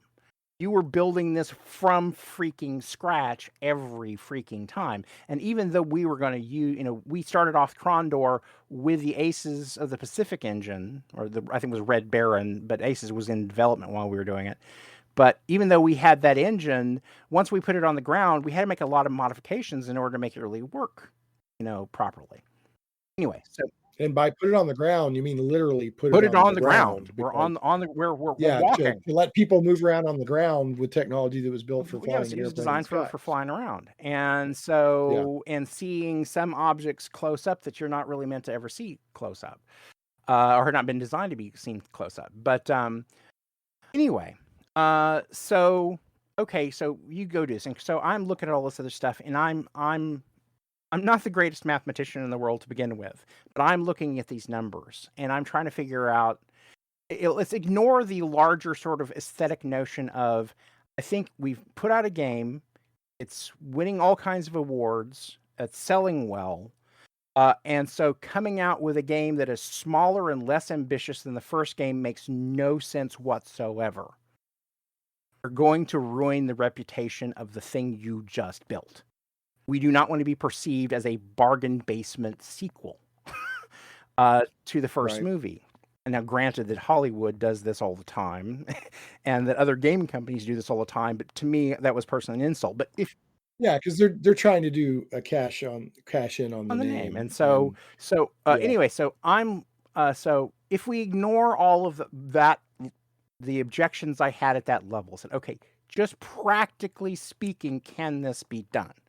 So I'm looking at all the numbers. I'm running all this other stuff. I said, there's just no way. There's no way that I can see that this can be done. So then I decided what I'm going to do is I'm going to march upstairs to the office of Pat Cook. And Pat Cook was in charge of all of Dynamics' sports games. But Pat was also really good friends. He and John Cutter had worked together years before. And I knew because they were really good friends that if, that anything that Pat had to say, I would trust, because I knew John Cutter would have trusted him. And Pat had, about 5 or 6, more years in game development at that time than I did. And he was a project manager. And so I figured, okay, so I'm going to lay this out in front of him and say, Pat, tell me something, just look at this and tell me truthfully, if you got handed this same set of circumstances, could you make this game? Is this possible?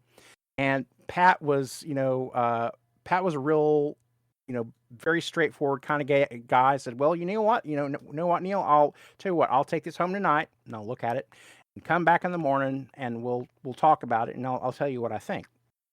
Okay, so I go home and I'm a nervous wreck all night long because I'm just like, how the hell, what am I going to do? But we'll see what Pat has to say in the morning. Maybe, it's not as bad as I think. And maybe if I can have Pat sort of mentor me some, I can make this happen. So go in the next day. And so one of the first things I was supposed to do is, even before I went and saw Pat, is that I was going to have a meeting with Tony Renke. But as it turned out, is they decided that next day we were going to have a company meeting. And this was going to be our sort of state of dynamics speech that was going to take place.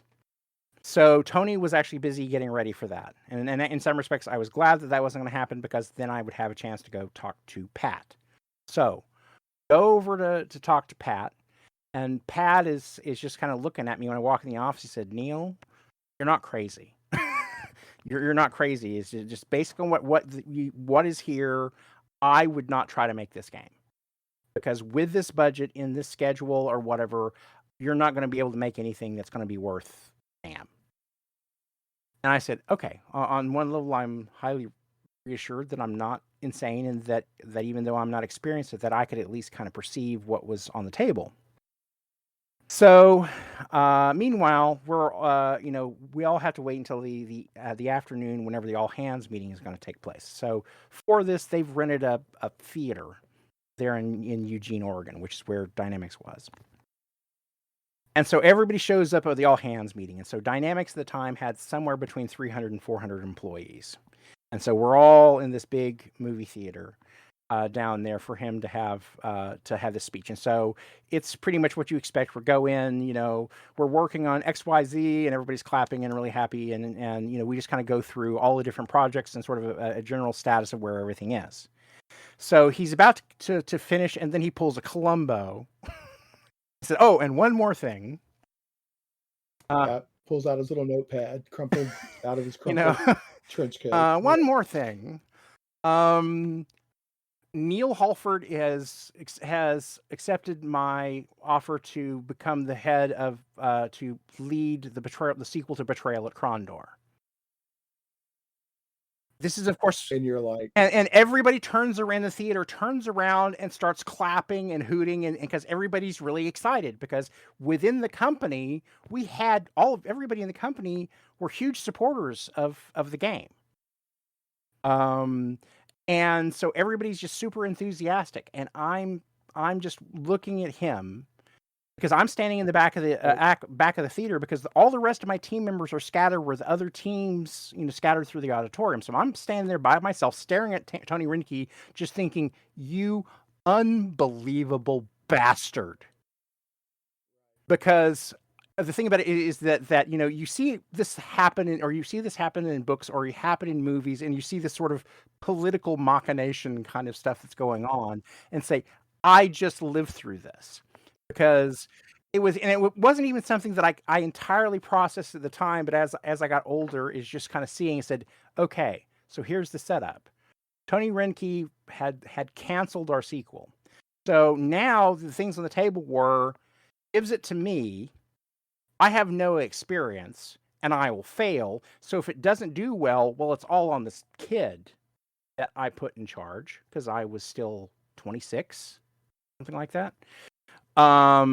Or or I decide not to take the gig and walk away and go, well, I tried to get the sequel made, but Neal, just walked away from it.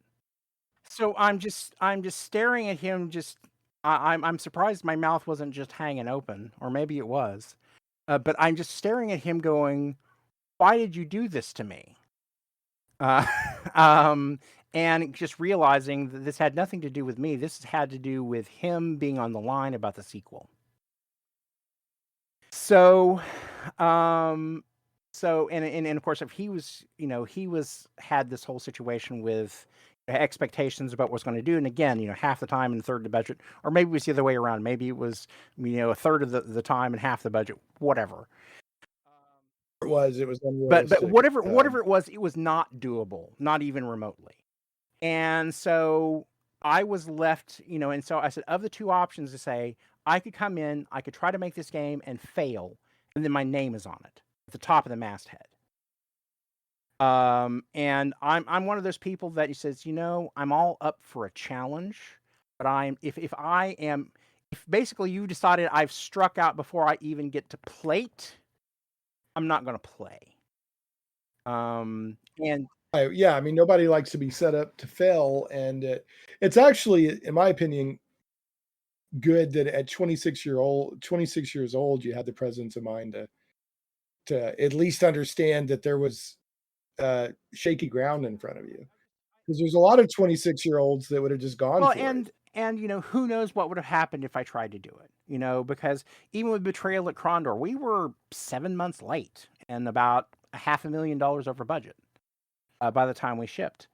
And so maybe I could have kept playing for time. I mean, ironically enough, after I had my little experience of going to the hospital, Tony Renke came down to my office and said, Neal, this game will either succeed or fail depending on what happened, how people respond to the story. And kind of walked out of my office. It's just like, okay, first of all, I just got back from being in the, basically a week's leave from stress. Why the hell did you just say that to me? Because it's like, why would you say this that? gigantic project which cost $1 million or whatever, or at that point it was $1.5 million or whatever. But sure, Neal, you just went through all this stress and worry and concern about the game, and now you're going to come in and basically say whatever. And maybe he meant nothing by that or whatever. But again, considering the circumstances of what had just happened to me, and then I add that together with that little stunt, at the all hands meeting. But anyway, so all of that being said, this is all now prefacetory to getting back to the letter that Tim Strelchin and I were looking at. And this was a letter that was sent. I left Dynamics in April. I resigned on April 15th of 1993. In November of 1993, after I was gone, but Tim Strelchin was still there.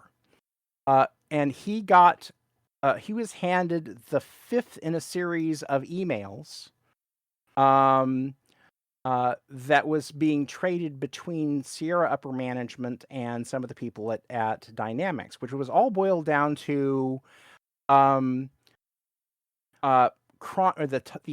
subject line of the email was Krondor got away. But what Tim was given was the fifth letter in the series, so he doesn't know what the previous four emails were in this chain.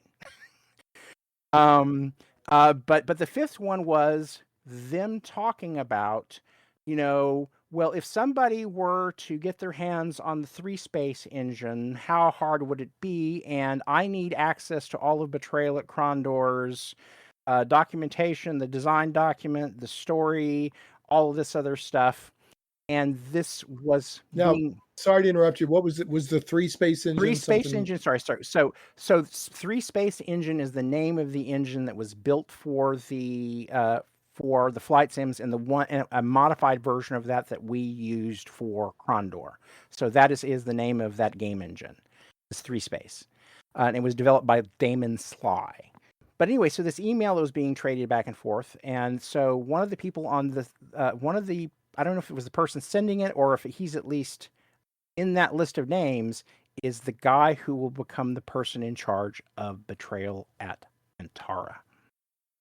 And this is something that gets sent in November.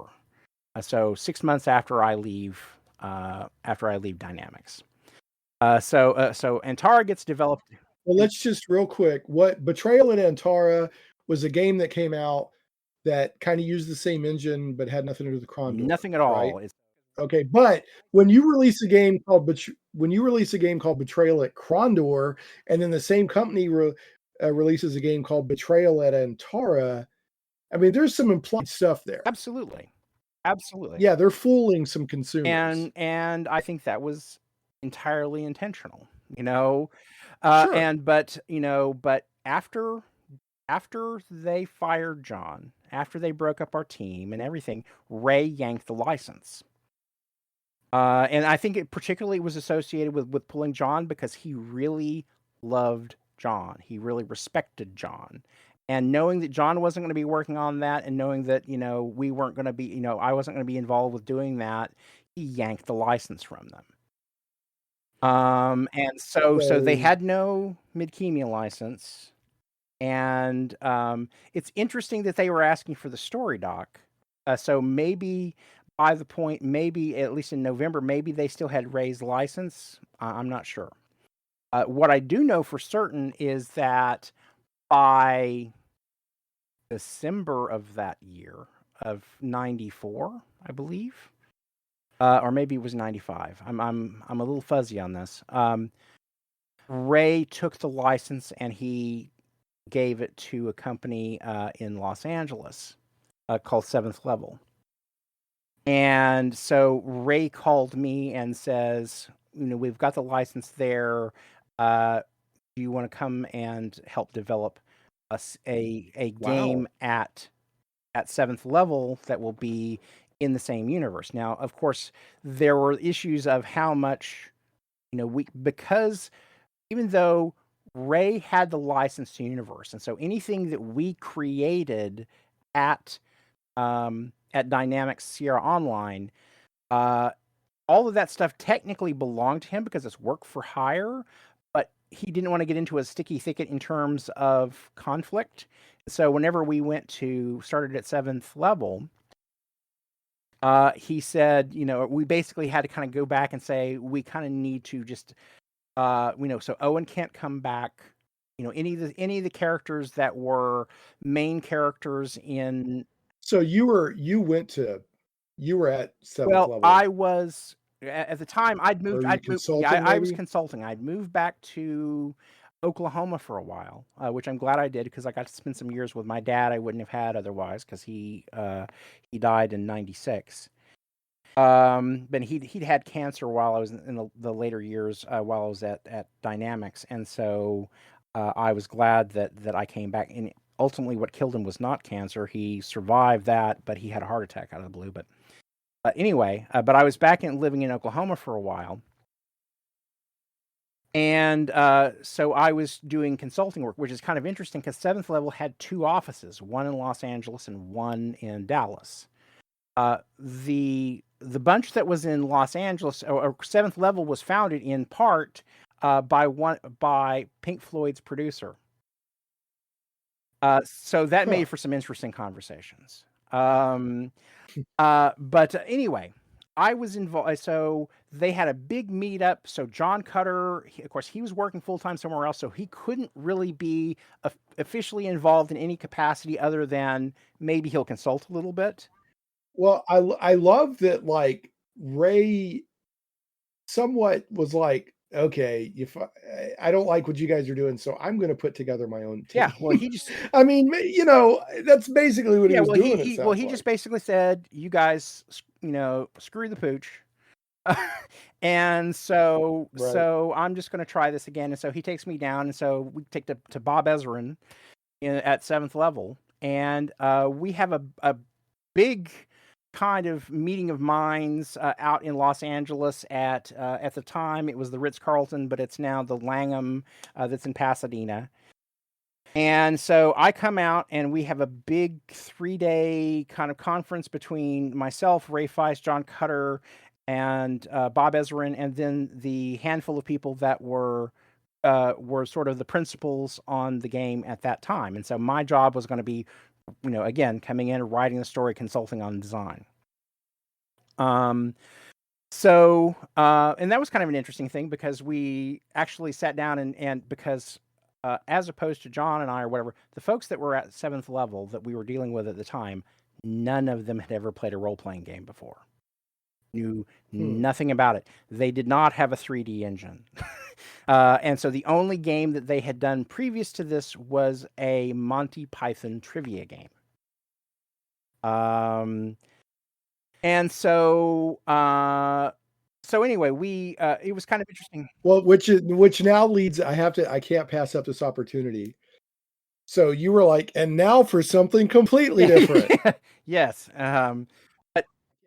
But it was funny though, because we're sitting here. So, we came in and Ray is basically DMing a tabletop, game or whatever. I can't even remember now what the scenario was, but just so that the other people had kind of a handle on what traditional role-playing games were like. So this was 3 days in the area. At one point, we all went to a BattleTech center and played on the simulators there. Ray was getting a little frustrated simply because he's like, we really need to be talking about the game and some other stuff but Bob wanted to kind of go do these other ancillary things. But anyway. So I stayed on that project. So I made a trip down to Dallas and met with some folks down there. So it was just kind of weird though, because they had these 2 offices, and I wasn't entirely sure of which office was really running the show. And there was definitely some weird stuff that was going on that I wasn't really privy to because I was working out of my house in Tulsa. So anyway, after about 6 months, things were it was very clear that I was not connecting with the folks that were in charge there. And there was just a lot of tension about, how things needed to work. They had some very unrealistic expectations because they were just telling me flat out, oh, we're going to ship it in 10 months. I said, you don't even have a 3D engine. And, they say, oh, well, we've got all these people from Hollywood. And I said, you don't have a 3D engine. You can talk Hollywood all you want to, but that magic wand is not going to work. You need to have be thinking about the development of the engine, all this other stuff, and you're not taking this seriously. And so after about 6 months, I think we just basically decided to have to divorce. And Right. because. So was Feist still in Oh, the well, picture at this point? Feist was still attached to it and everything else. And I think he definitely might have had some hand in writing Return.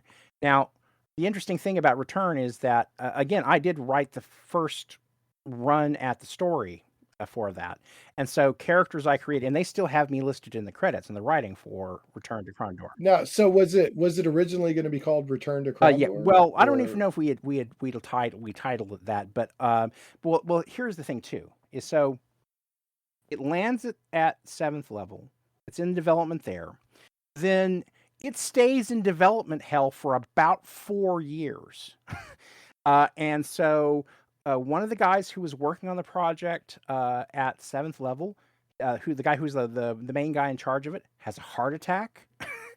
There's like a handful of like kind of big disasters that followed that sequel.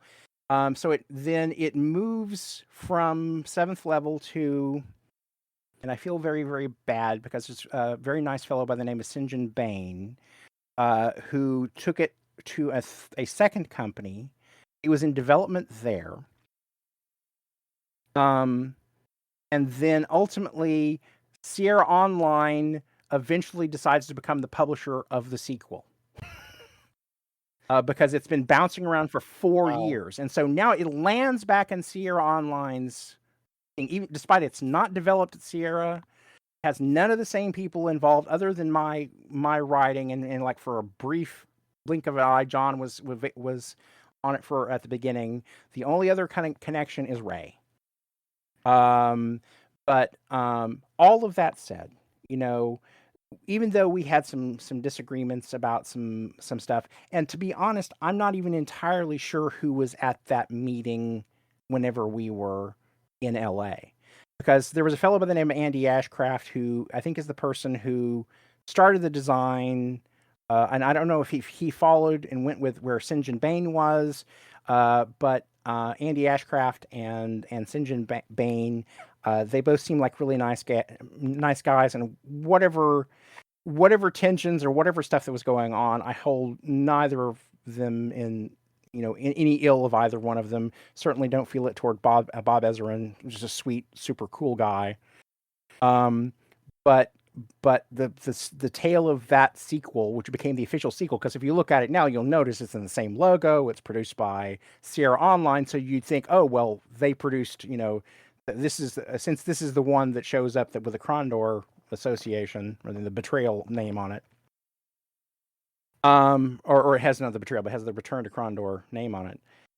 But so people who are outside would just like, oh well, you're credited as a writer on Return I to am Krondor. right. I am. Yes. So they did keep some of the elements of my story that are in there, and also there are elements.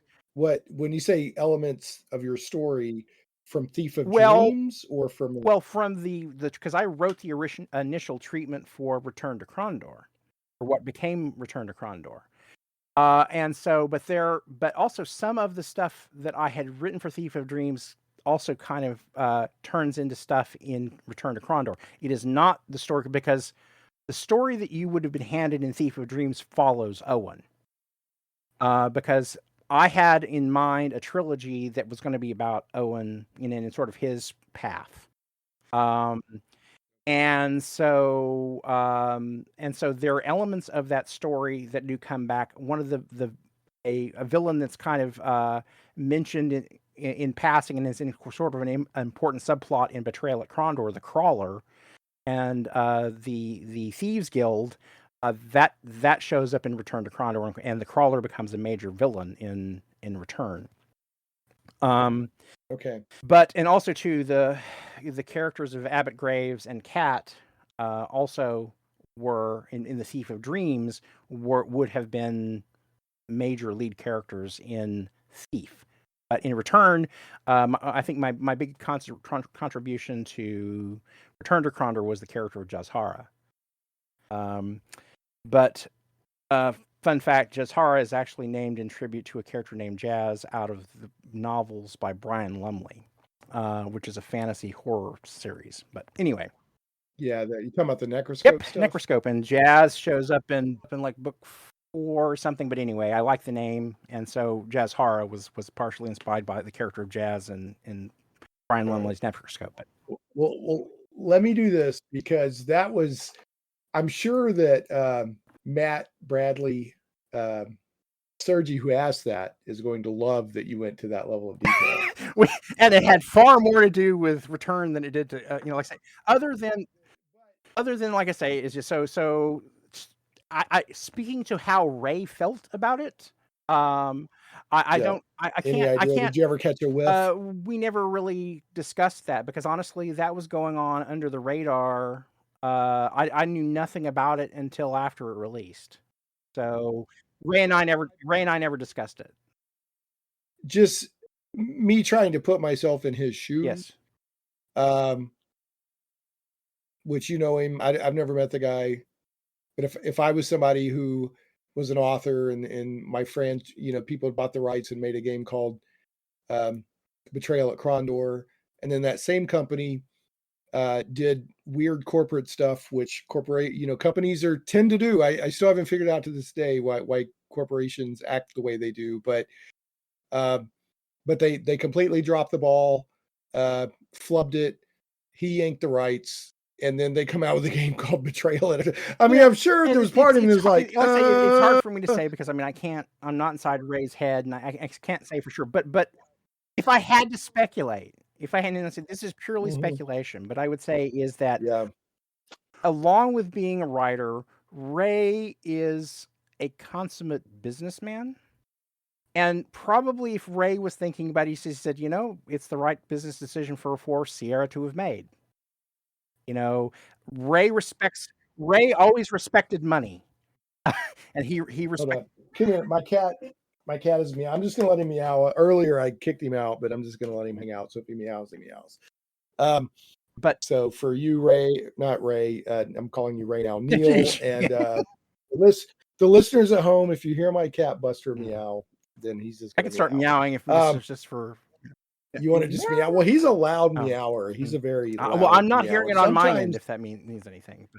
Okay, well that's good. Well, sometimes he cranks up like he's having an existential crisis, and I haven't quite figured out but it'll be like 3:00 in the morning, and he's just yowling, and I'm like, dude, or I'll be in a work meeting or something. He'll crank up. So, but anyway, so like I say, anyway, so don't in terms of don't take this as this is something Ray told me, but I'm just saying if I had to get inside of Ray's head, Ray is a business person, and he probably looked at that from the standpoint of it's the smart move for Sierra.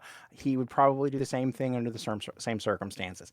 That is as much as I could possibly probably say, because again, we never discussed this, so I don't truly know, but if I had to speculate, that would be my speculation. All right, fair enough. Well, it's a good question. I actually, when I first read that, my inclination was to think that you were going to go, I don't really know. I can't really speak to, but instead we got this wonderful anecdote and story and video game history. So I appreciate that very much. It's like, if you ask me a question, I'm going to tell you something. Yeah, no, Neal gonna talk. Neal got stories. Okay. So thanks for the question from Matt Bradley. Sergi, actually, I have a couple of questions here that have popped up from Matt Barton as well. Hi, Matt. And this is going to be unfair to you because I'm going to say, hey, here's a really interesting question, but we can't talk about it very long. So he's explaining to people in the chat room who may not be as familiar with your history that you wrote a big book about CRPG design. Was it Swords and Circuitry? He says it has a lot of interviews, and he said, and this is from Matt Barton. He says, I wonder how much of what he wrote back then still would apply to modern CRPG engines and so on and so forth. Would any of his advice fundamentally change if he wrote a new edition? Seems like there'd at least be need to be some consideration of crowdfunding and app platforms, I think, in VR. Mm-hmm. And then likewise, might be interesting to hear his take on open licensing and whether you're better off just coming up with your own versus working with an established system or franchise with Krondor. So that is like, those questions there are a whole podcast. 20 questions buried in that one question. But so you've got, unfortunately, no, that's fine. I can actually answer that pretty quickly. So really quickly, Swords and Circuitry, a Designer's Guide to Computer Role-Playing Games, is a textbook that my wife and I co-wrote back in 2000. And we were really lucky. It went out. It became a textbook in some colleges, and I still have people who will write me and say, I found a copy of the book. I'm just, really excited about it, and it really affects me. And so the interesting thing is the number of people who are designers who bought it, who are actually working in other genres, and say a lot of the same advice applies to the things they're working on, even though it was a specialty text written about development of role-playing games, for computer role-playing games. They said they had lessons that helped them work on other titles. And so I'm really glad that people enjoyed it and they found it useful to them. But would I change it? Absolutely, there would have to be things that would change, because first of all, there are a lot of interviews that are back and it said unless you had someone who is a vintage role player, those wouldn't necessarily be of interest to somebody who says, I'm trying to develop for a game for right now and not for 19, or for 2000 or whatever. So number one, I would probably replace most, if not all, of the interviews with interviews with writers behind behind titles that have shipped in the past dozen years at least. The other thing is absolutely there have been huge changes in the technology. I give in Swords and Circuitry, we just kind of give a very passing mention to multiplayer. Simply because number one, multiplayer is not something that was hugely on my radar because I was developing single player games for most of my career before that. And so multiplayer was still kind of developing in terms of for the role playing audience. And of course now it's the whole thing. And of course MMOs were just starting to kind of come in and really make a real impact around the time I wrote the book. The only MMO that I really cover in the book was Ultima Online.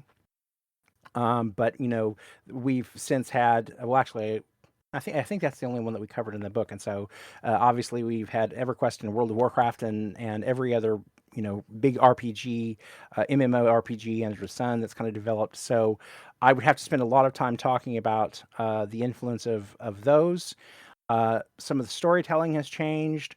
So absolutely, yeah, it would be hugely updated. And of course, so the answer to that is the original book was 500 pages or more long, and so one of the reasons I haven't gone back and done a update because I don't know that I really want to sit down and write another 600 or 700 book right now.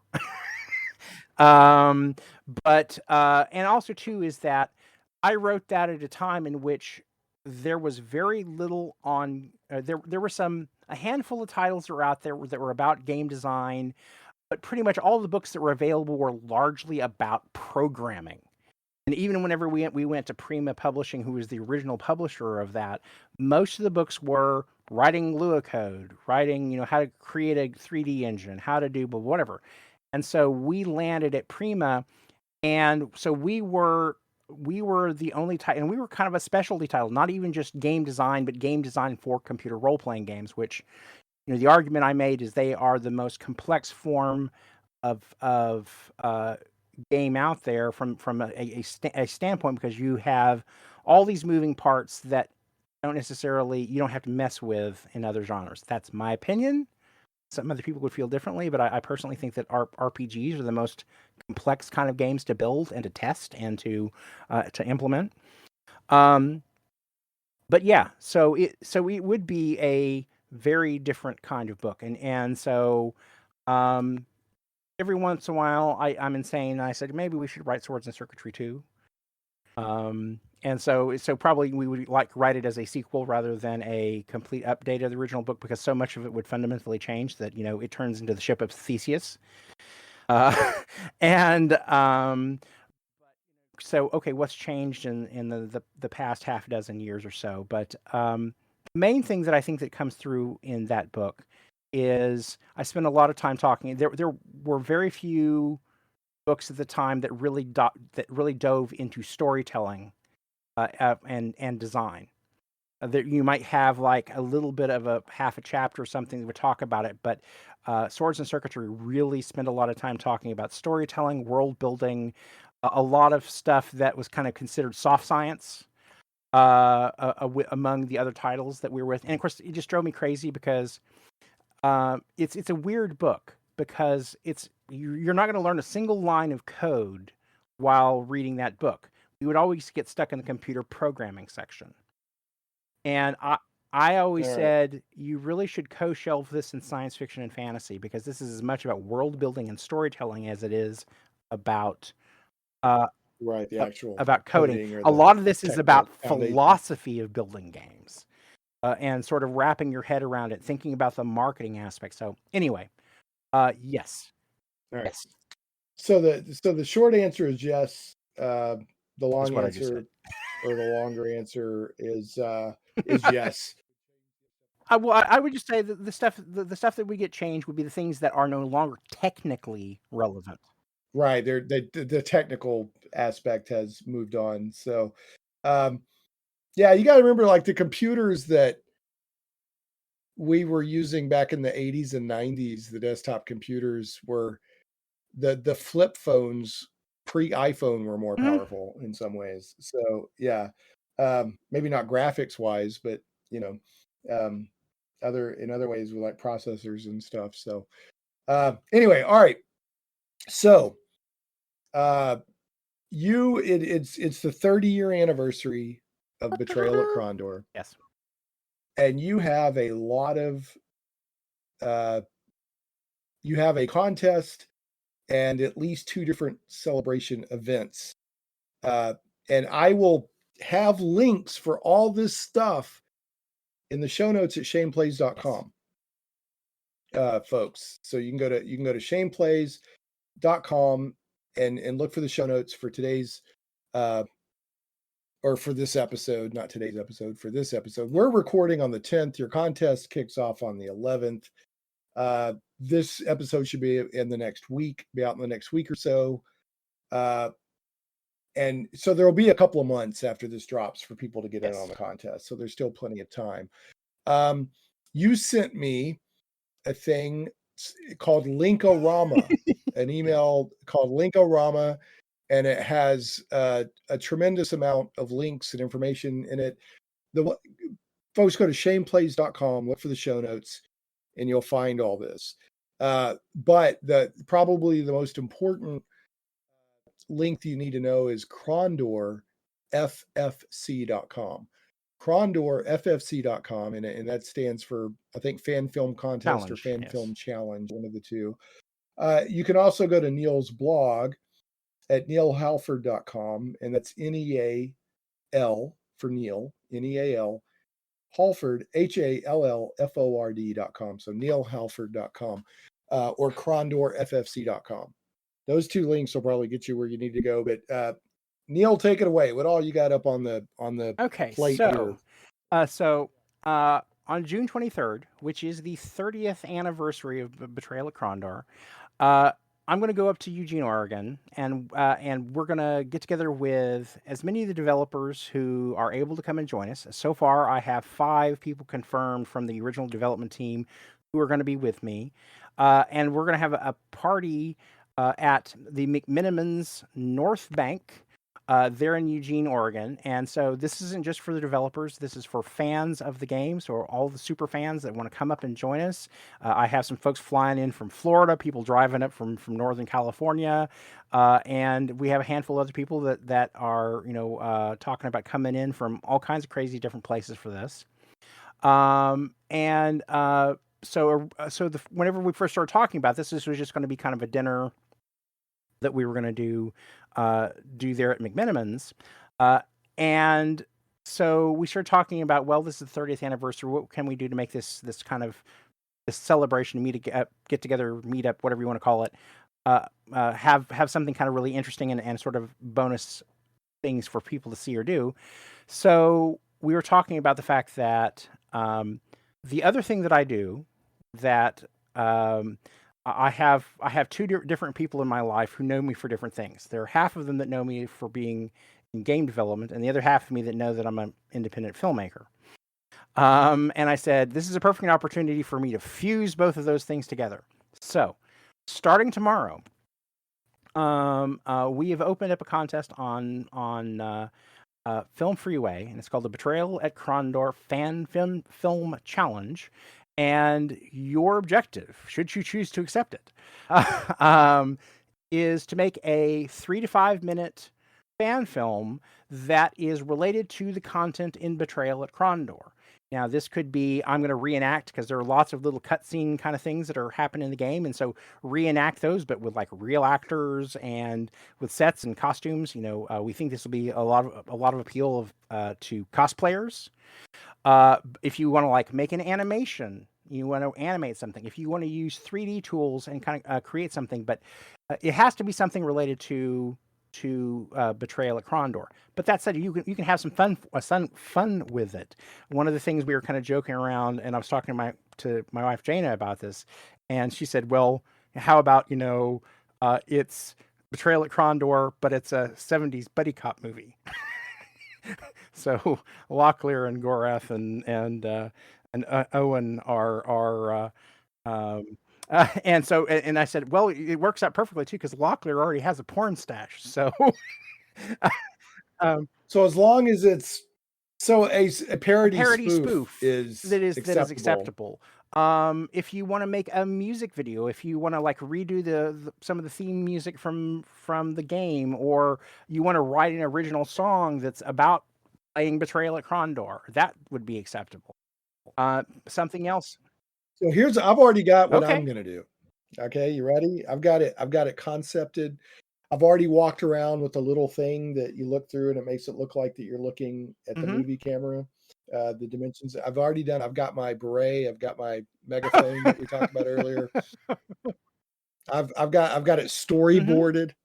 I've got the little Mm-hmm. clapper, the act one, scene one, Mm-hmm. whatever. So when you kill somebody in Betrayal at Krondor, they just lay there in a lump with like their robe over Mm-hmm. them or something. So I'm just gonna have somebody film me laying in the road for like 5 minutes. Well, let's say anything like any take that you would have on, as Yeah. long as it has something to do with the Well, content of here's the how it game. ties. One, because Yes. bodies lay there, and even after you loot them, you'll come walking back by and they're still Mm-hmm. laying there.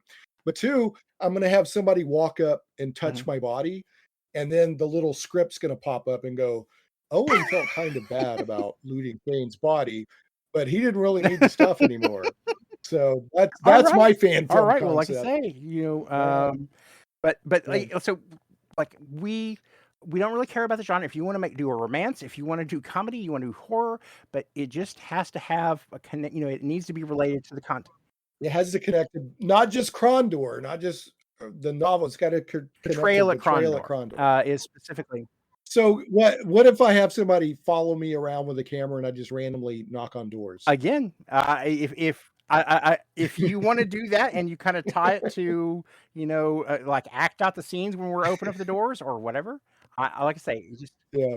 No, I was being well, facetious because that's one of the game mechanics. You see, the just thing go up about and it is knock the on things that random doors. I've learned over the years of Yep, being associated with different film yep, festivals and stuff is you never, you can talk yeah. about all kinds of weird concepts, but you really know what it's not, don't know what something is until you actually do it. And something might sound really stupid or weird. Uh, and it'll come out really well. So who knows? I mean, that's as valid a place to start as a lot of other things that I could think of. So All right. So anyway, a 3 to 5 minute fan film somehow connected to somehow Betrayal at connected to Krondor, but that you're and go ahead. but it has but they could be Well, creative in what that and that's the thing connection is too. is. It doesn't have to be like dressed No, up exactly. Like they could recreate scenes, but like you said, they could have the 70s buddy cop. They could have Krondor exactly. Vice and everyone's in Miami in the Exactly. 80s. And Yeah, I so got and you. so just Yeah. we just are encouraging people just be creative because the fun the part that's going to make this really fun is that well obviously we already made the game and we made those little cutscenes and so just exactly duplicating those things that might not be as interesting as doing an all new take of it or see what happens after the camera stops rolling in those various scenes you know Right. um but Right. whatever you want to do. So drama, comedy, whatever, all of those things are available. The other thing that you can that you're welcome to do is that if people want to submit like a mini documentary about how Krondor impacted them in their life, I've had over the years various people contact me and tell me that Betrayal at Krondor was how they learned English. Um, is that that they learned to play or they learned English because they were playing Betrayal at Krondor, and so this is how they taught themselves English was playing Betrayal at Krondor, or at least that was the motivation for learning English was so they could play Betrayal at Krondor. And So they could so play the I've game. had other people, tell me very emotional stories. I have one friend of mine. I won't name her just to protect her identity a little bit here, but she after All right, I'm giving a spoiler warning here for something that Neal's about to say related to an important plot point in Betrayal at Krondor.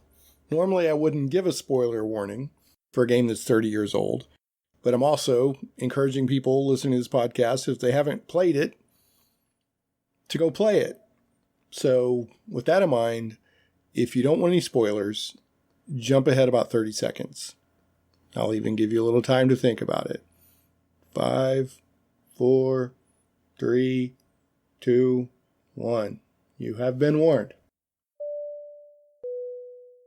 after the end of the game and after Gorath dies, sorry, spoiler, uh, um, that after Gorath dies, she cried for hours and hours, after this, and like locked herself in the bathroom. And she was so emotionally shattered by what happened to Gorath. Um, and so, and again, at one level, I feel terrible making this little poor teenage girl cry. But the flip side of the coin is we touch people. We really, it was an Right. emotional thing for me. And it wasn't about, rage quitting. It wasn't under those circumstances. It's a very cinematic kind of end. Oh, there. I ended up on some Reddit forum the other day talking about Krondor or Betrayal at Krondor specifically. They were it was from a while back. They were discussing your personal project when you were doing some of the remastering, playing around with that, and they were talking about what the really strong, super strong point of their point was, we don't need a remaster because what was so strong is the story. So again, kind of touching on that your writing, was kind of the core of the game in a lot of the ways. So even though that guy was kind of jerky when he walked in and said, "Yeah, this will live or fall by your writing," I mean, he was right. horrible timing. So I'm going to go back to the, never mind me. I'm going back to the emergency room. Yep. But Right.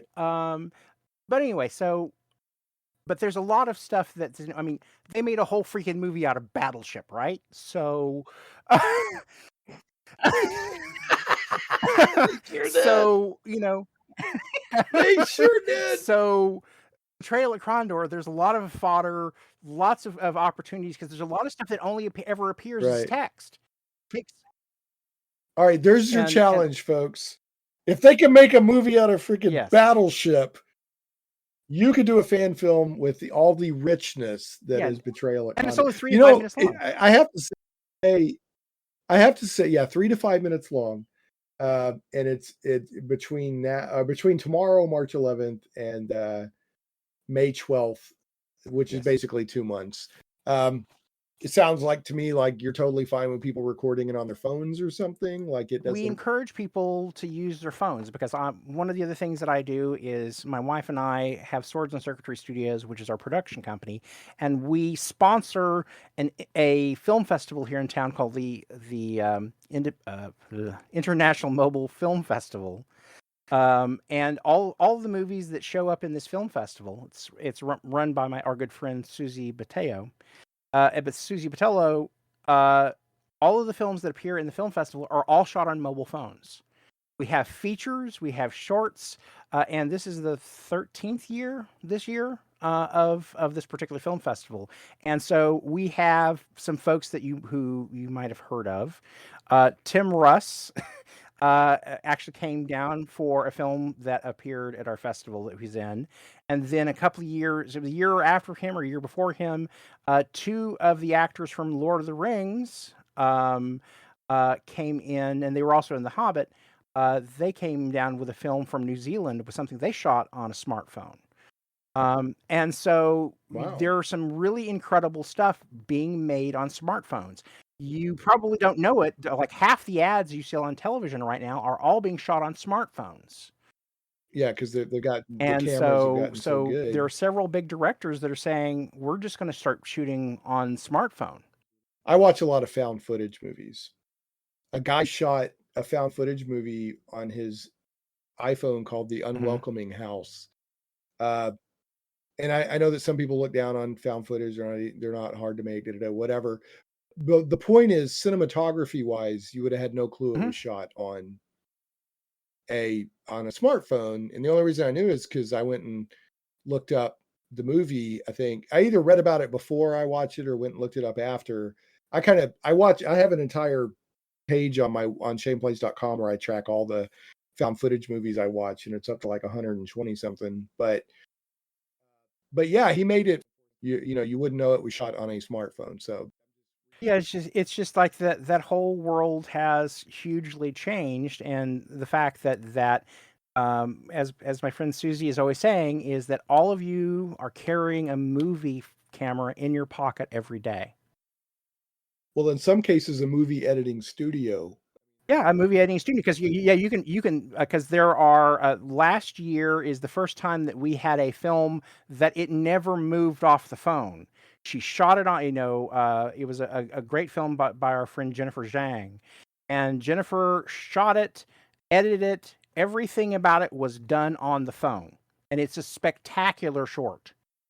Yeah, I'm not surprised. And so actually it wasn't last year, it was the year before last, but she came back this last year to be a judge. So anyway, there's some just amazing stuff out there and some amazing tools out there. And so I think the main thing is just use your creativity and realize it's like, I'm not going to be able to shoot Battleship on my cell phone. But maybe you could just blow up everything. Let me just say that as a guilty pleasure, like I'm catching this on late night cable. Oh yes, Battleship I is know. a fun movie. It is. It's a completely ludicrous setup. Yes. And they took that board game, but it's a fun. It's not going to win an Oscar, but it was No, fun. but it's a fun guilty pleasure sci-fi action movie. So yes. But I just I poke fun at that because people talk about story time. He says so the next thing is going to be Minecraft the movie or whatever. yeah, well I remember fake movie posters for Hungry Hippos the movie and stuff like that. Or Minesweeper. There we go. Minesweeper the movie. Yeah. But anyway, but everyone's walking around all the time with a movie phone or movie camera in their pocket, and there are tons of apps that are available. And if you hop online, there are lots of places that you can find information about making indie films, particularly making them with phones. And I think the main thing is you just kind of think about, figure out what story you're going to tell in your 3 to 5 minutes, and don't worry if it doesn't look like Steven Spielberg. Right. If you can figure out how to Spielberg achieve had to that. start somewhere. So Yeah. Well, the thing about it is in some respects, I kind of love it because it's almost like going back to the Super 8 camera I had when I Right. was a kid. Because I was one of those kid filmmakers running around making useless crap whenever I was a kid, and nothing ever really amounted to anything. But again, I didn't.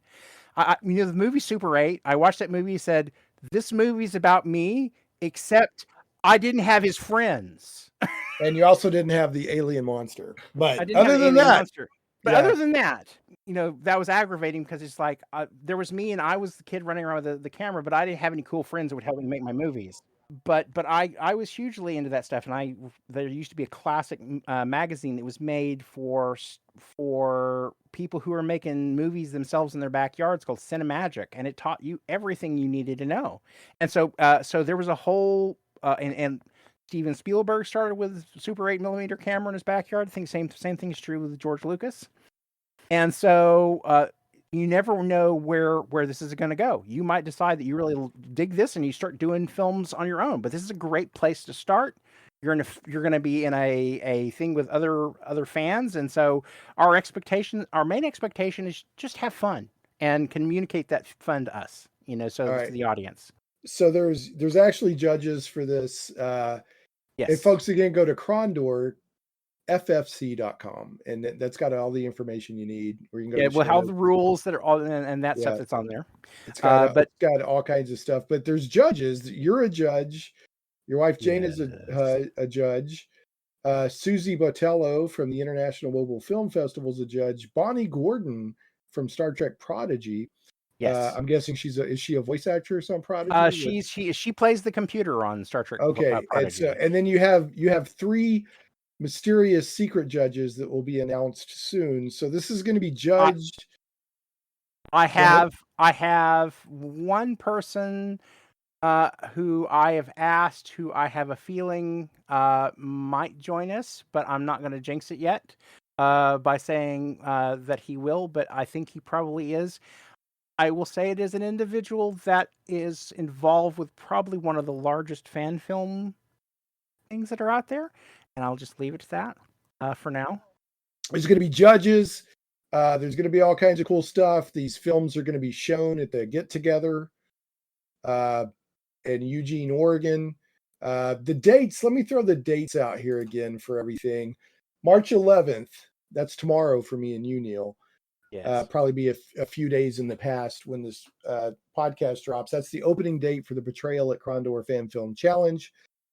May 12th, so roughly, 2 months, is the close of submissions for the Betrayal at Krondor Fan Film Challenge. So I just want to say, the submissions will all happen on a platform called Film Freeway. Right. If you go to the URL that he's talking about, KrondorFFC.com, there is a link from there to Film Freeway. And so once you are done with your film, click on the link, go to Film Freeway, and you can submit there.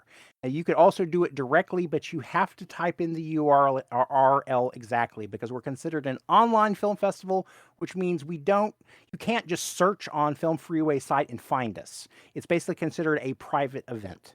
Okay, so go to Krondor FFC. So just basically. go to KrondorFFC.com, click on the link to Film Freeway, and that will take you directly there. That's just an important point I want to make sure that everybody knows and understands. Okay, that's a good point. All right, so May 12th, close the submissions. Go to KrondorFFC.com, then click on the link from there to Film Freeway and submit your movie, because you're not going to be able to go to Film Freeway and search for directly where to upload it.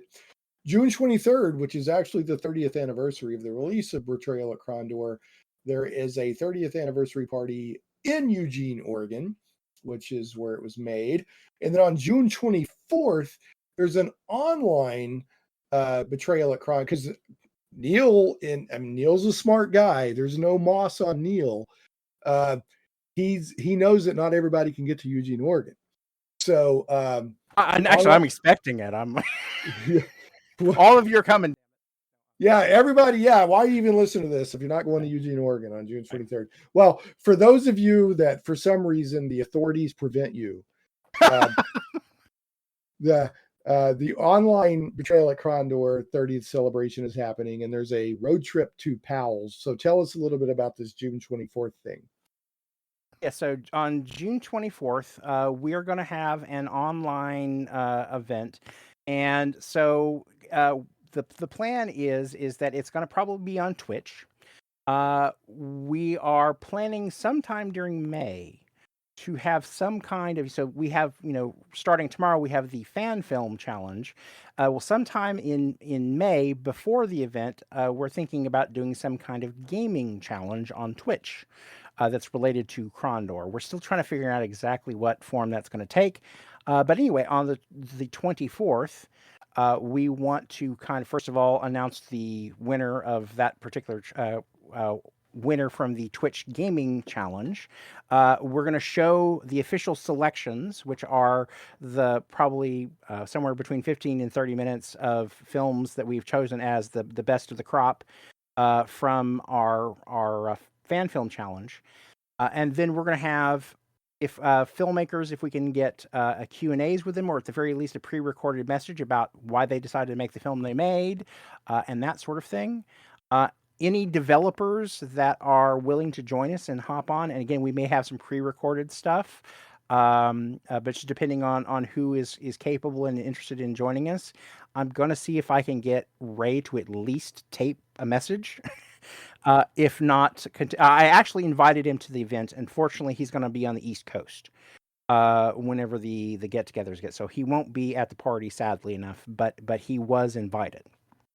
All right. Well, that's cool. And so we're going to do all of this online stuff, and maybe we'll show some gameplay. But that's just going to be a celebration of anything and everyone and anything associated with Betrayal at Krondor, and that's happening on the 24th online. Again, it's probably going to be some form of Twitch thing, but where that's going to happen, we don't have nailed down. I've had discussions with Kilgore Trout, who is one of the official streamers for GOG. And so maybe we associate, maybe we can do this in association with him, but I don't know what his schedule. Kilgore actually escaped the pages of who wrote Kurt Vonnegut. Yes. The character actually ripped himself out of the pages, and he's running around in the real world.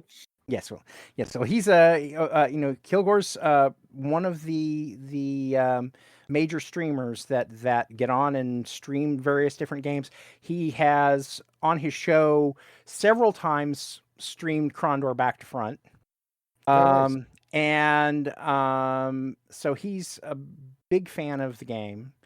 And so whenever I first was talking about the anniversary thing, he just said, "Let me know if you'd like to do something special for this." And so, let's say, so I've got a lot of moving parts in association right now with the online thing because there's a lot of possibilities about what to do. And so we're just going to figure out is what is the form and the location that makes the most sense.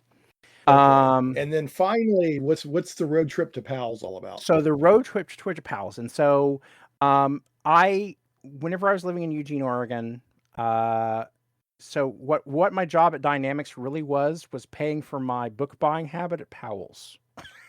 Okay. And so Eugene, Oregon's about 120 miles, 100 miles or something south of Portland, and so Portland is where Powell's Books is, and Powell's. For anyone who does not know, is the largest independent bookstore in the world. It takes up an entire city block, is 5 stories tall, and when you walk in the front door, they hand you a map. That is a bookstore. Powell's is amazing. If you love books, as strangely enough, someone like myself does. Then this is definitely the place. And so do they have used books too, or is it all new stuff? Well, I think most of the stuff is actually used, but I love a used bookstore. These are used books that you don't know are used books. These are in exquisite conditions. Whenever they get stuff that they give to them, the shabbier stuff, they kind of sell off to smaller bookstores. And so I bought so many used books there that looked like they were brand spanking new. So how do you envision this road trip to Pals working? Just a bunch of people like caravanning so up there? what I'll do is that we'll just kind of figure out, said this is when we're going to leave, and we're going to meet up at Powell's. And so if people want to follow us up, but we're not going to do a big formal event because Powell's is not expecting an invasion, and I don't really even know how I would heard that. But I'm just saying that if people want to go up and see this bookstore, I will be happy to kind of lead the expedition. So up from there. June 25th and afterwards, everybody at Powell and Haunting Tones will say, "We don't mention Betrayal at Krondor." We do not say the name. We do not say the name. It would be kind of funny is I might even say, we'll have to see. I might contact someone there and say, hide a copy of Betrayal at Krondor in the store, and so you have to find it. Of course, in that case, it'd be Krondor the Betrayal, but find Ray's books or something. I don't know. Right. See if you could find whoever brings me a copy of the book. Yes, bring me. Bring me the head of Feist. Yes. I mean, bring me a book of Feist. Yes. Yeah. So. But anyway, it's just a magnificent bookstore, and I'm only half joking whenever I said pretty much every other weekend. I drove up to Powell's, and so this is part of, if you want to get close to the making what it was like to be inside the thing. Well, this is me following me to Powell's books. Right. You're giving people a little slice of Neal's life during the time. Earlier I mentioned the name of Chris Mettinger, so Chris was a really good buddy of mine and lived just down the balcony from me at the same apartment complex. We had our birthday parties together, and he and his girlfriend are the ones that kept me alive after I got sent home for a week, and because I had to go to the emergency room. So anyway, Chris would frequently go with me up to Powell's, and so I remember, you will kind of particularly appreciate that. So one time we were on the way up there, and so I had Mark Ukran's Learning How to Speak Klingon on audio tape, and so we spent the trip up and back, trying to learn how to speak Klingon.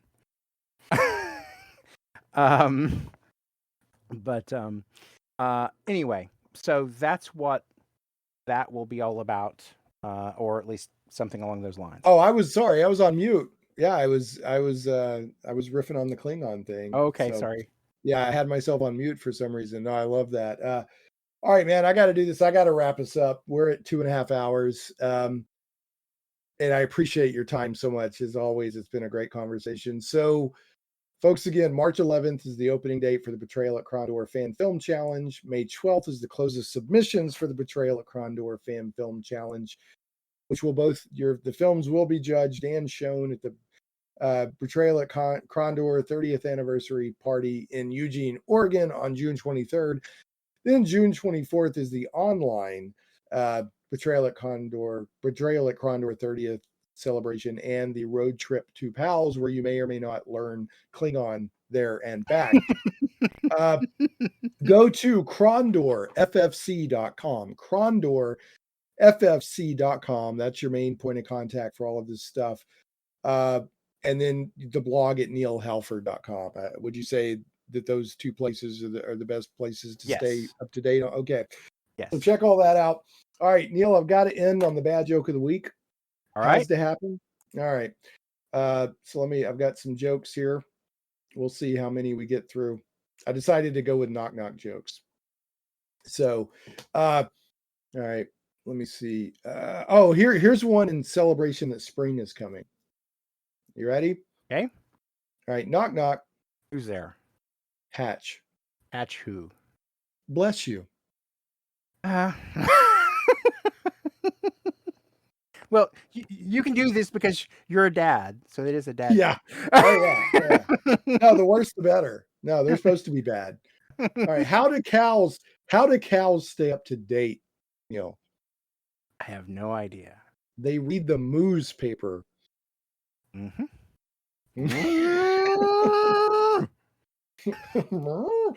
Are you like me that if you're driving and you see a cow that you have to moo at it? I moo at it, or you have to point and say cow. Yeah, cow. That's very important. My son and I have gotten to the point where if I forget to moo at a cow, he will give me a ticket on the drive. He will find a piece of paper and give me a ticket. Mm-hmm. Knock knock. Who's there? Nobel. Nobel who? Nobel. That's why I knocked. Yes, sir. Yes, sir. And finally, I got a couple more here. All right, here we go. All right. Will you remember me in a minute? Okay. Would you remember me a minute from now, Neal? Sure. I'll remember you. Will you remember me in a week? Of course. All right. Okay. Knock knock. Who's there? You didn't remember me.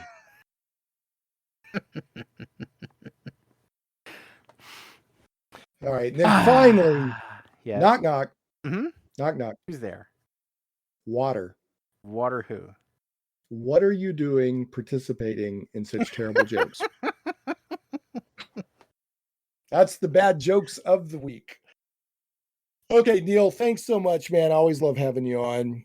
Love all the shenanigans that you're up to. I hope everything goes well with your celebrating Betrayal at Krondor. Betrayal at Krondor, man. Mm-hmm. Do you remember Krondor Man? That Krondor Man. Mm-hmm. Krondor Man. I used to have that poster up on my bedroom wall. The other guy on Buck Rogers in the second season, was it Krondor? That was Hawk. That was Hawk. Okay. Yeah. Hawk.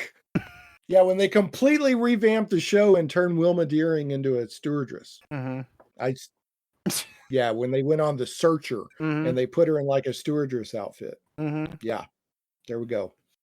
Yeah, she went from being like a military colonel to basically a stewardess on a space airliner.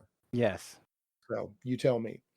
I loved Buck Rogers growing up. I still love it out of nostalgia. Oh, sure. But when I watch it now, especially the second season, I'm like, what were they doing? Mm-hmm. So, but I'll watch it anyway because Aaron Gray. Yeah, I mean, right. No moss on Neal. Yeah.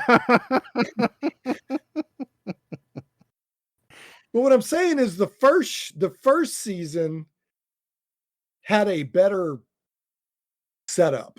Oh yeah, well, the second season they put them on The Searcher and sent them off, and it was just what are they doing? Somebody basically always said is that, so the second season they decided to make a really bad version of Star Trek.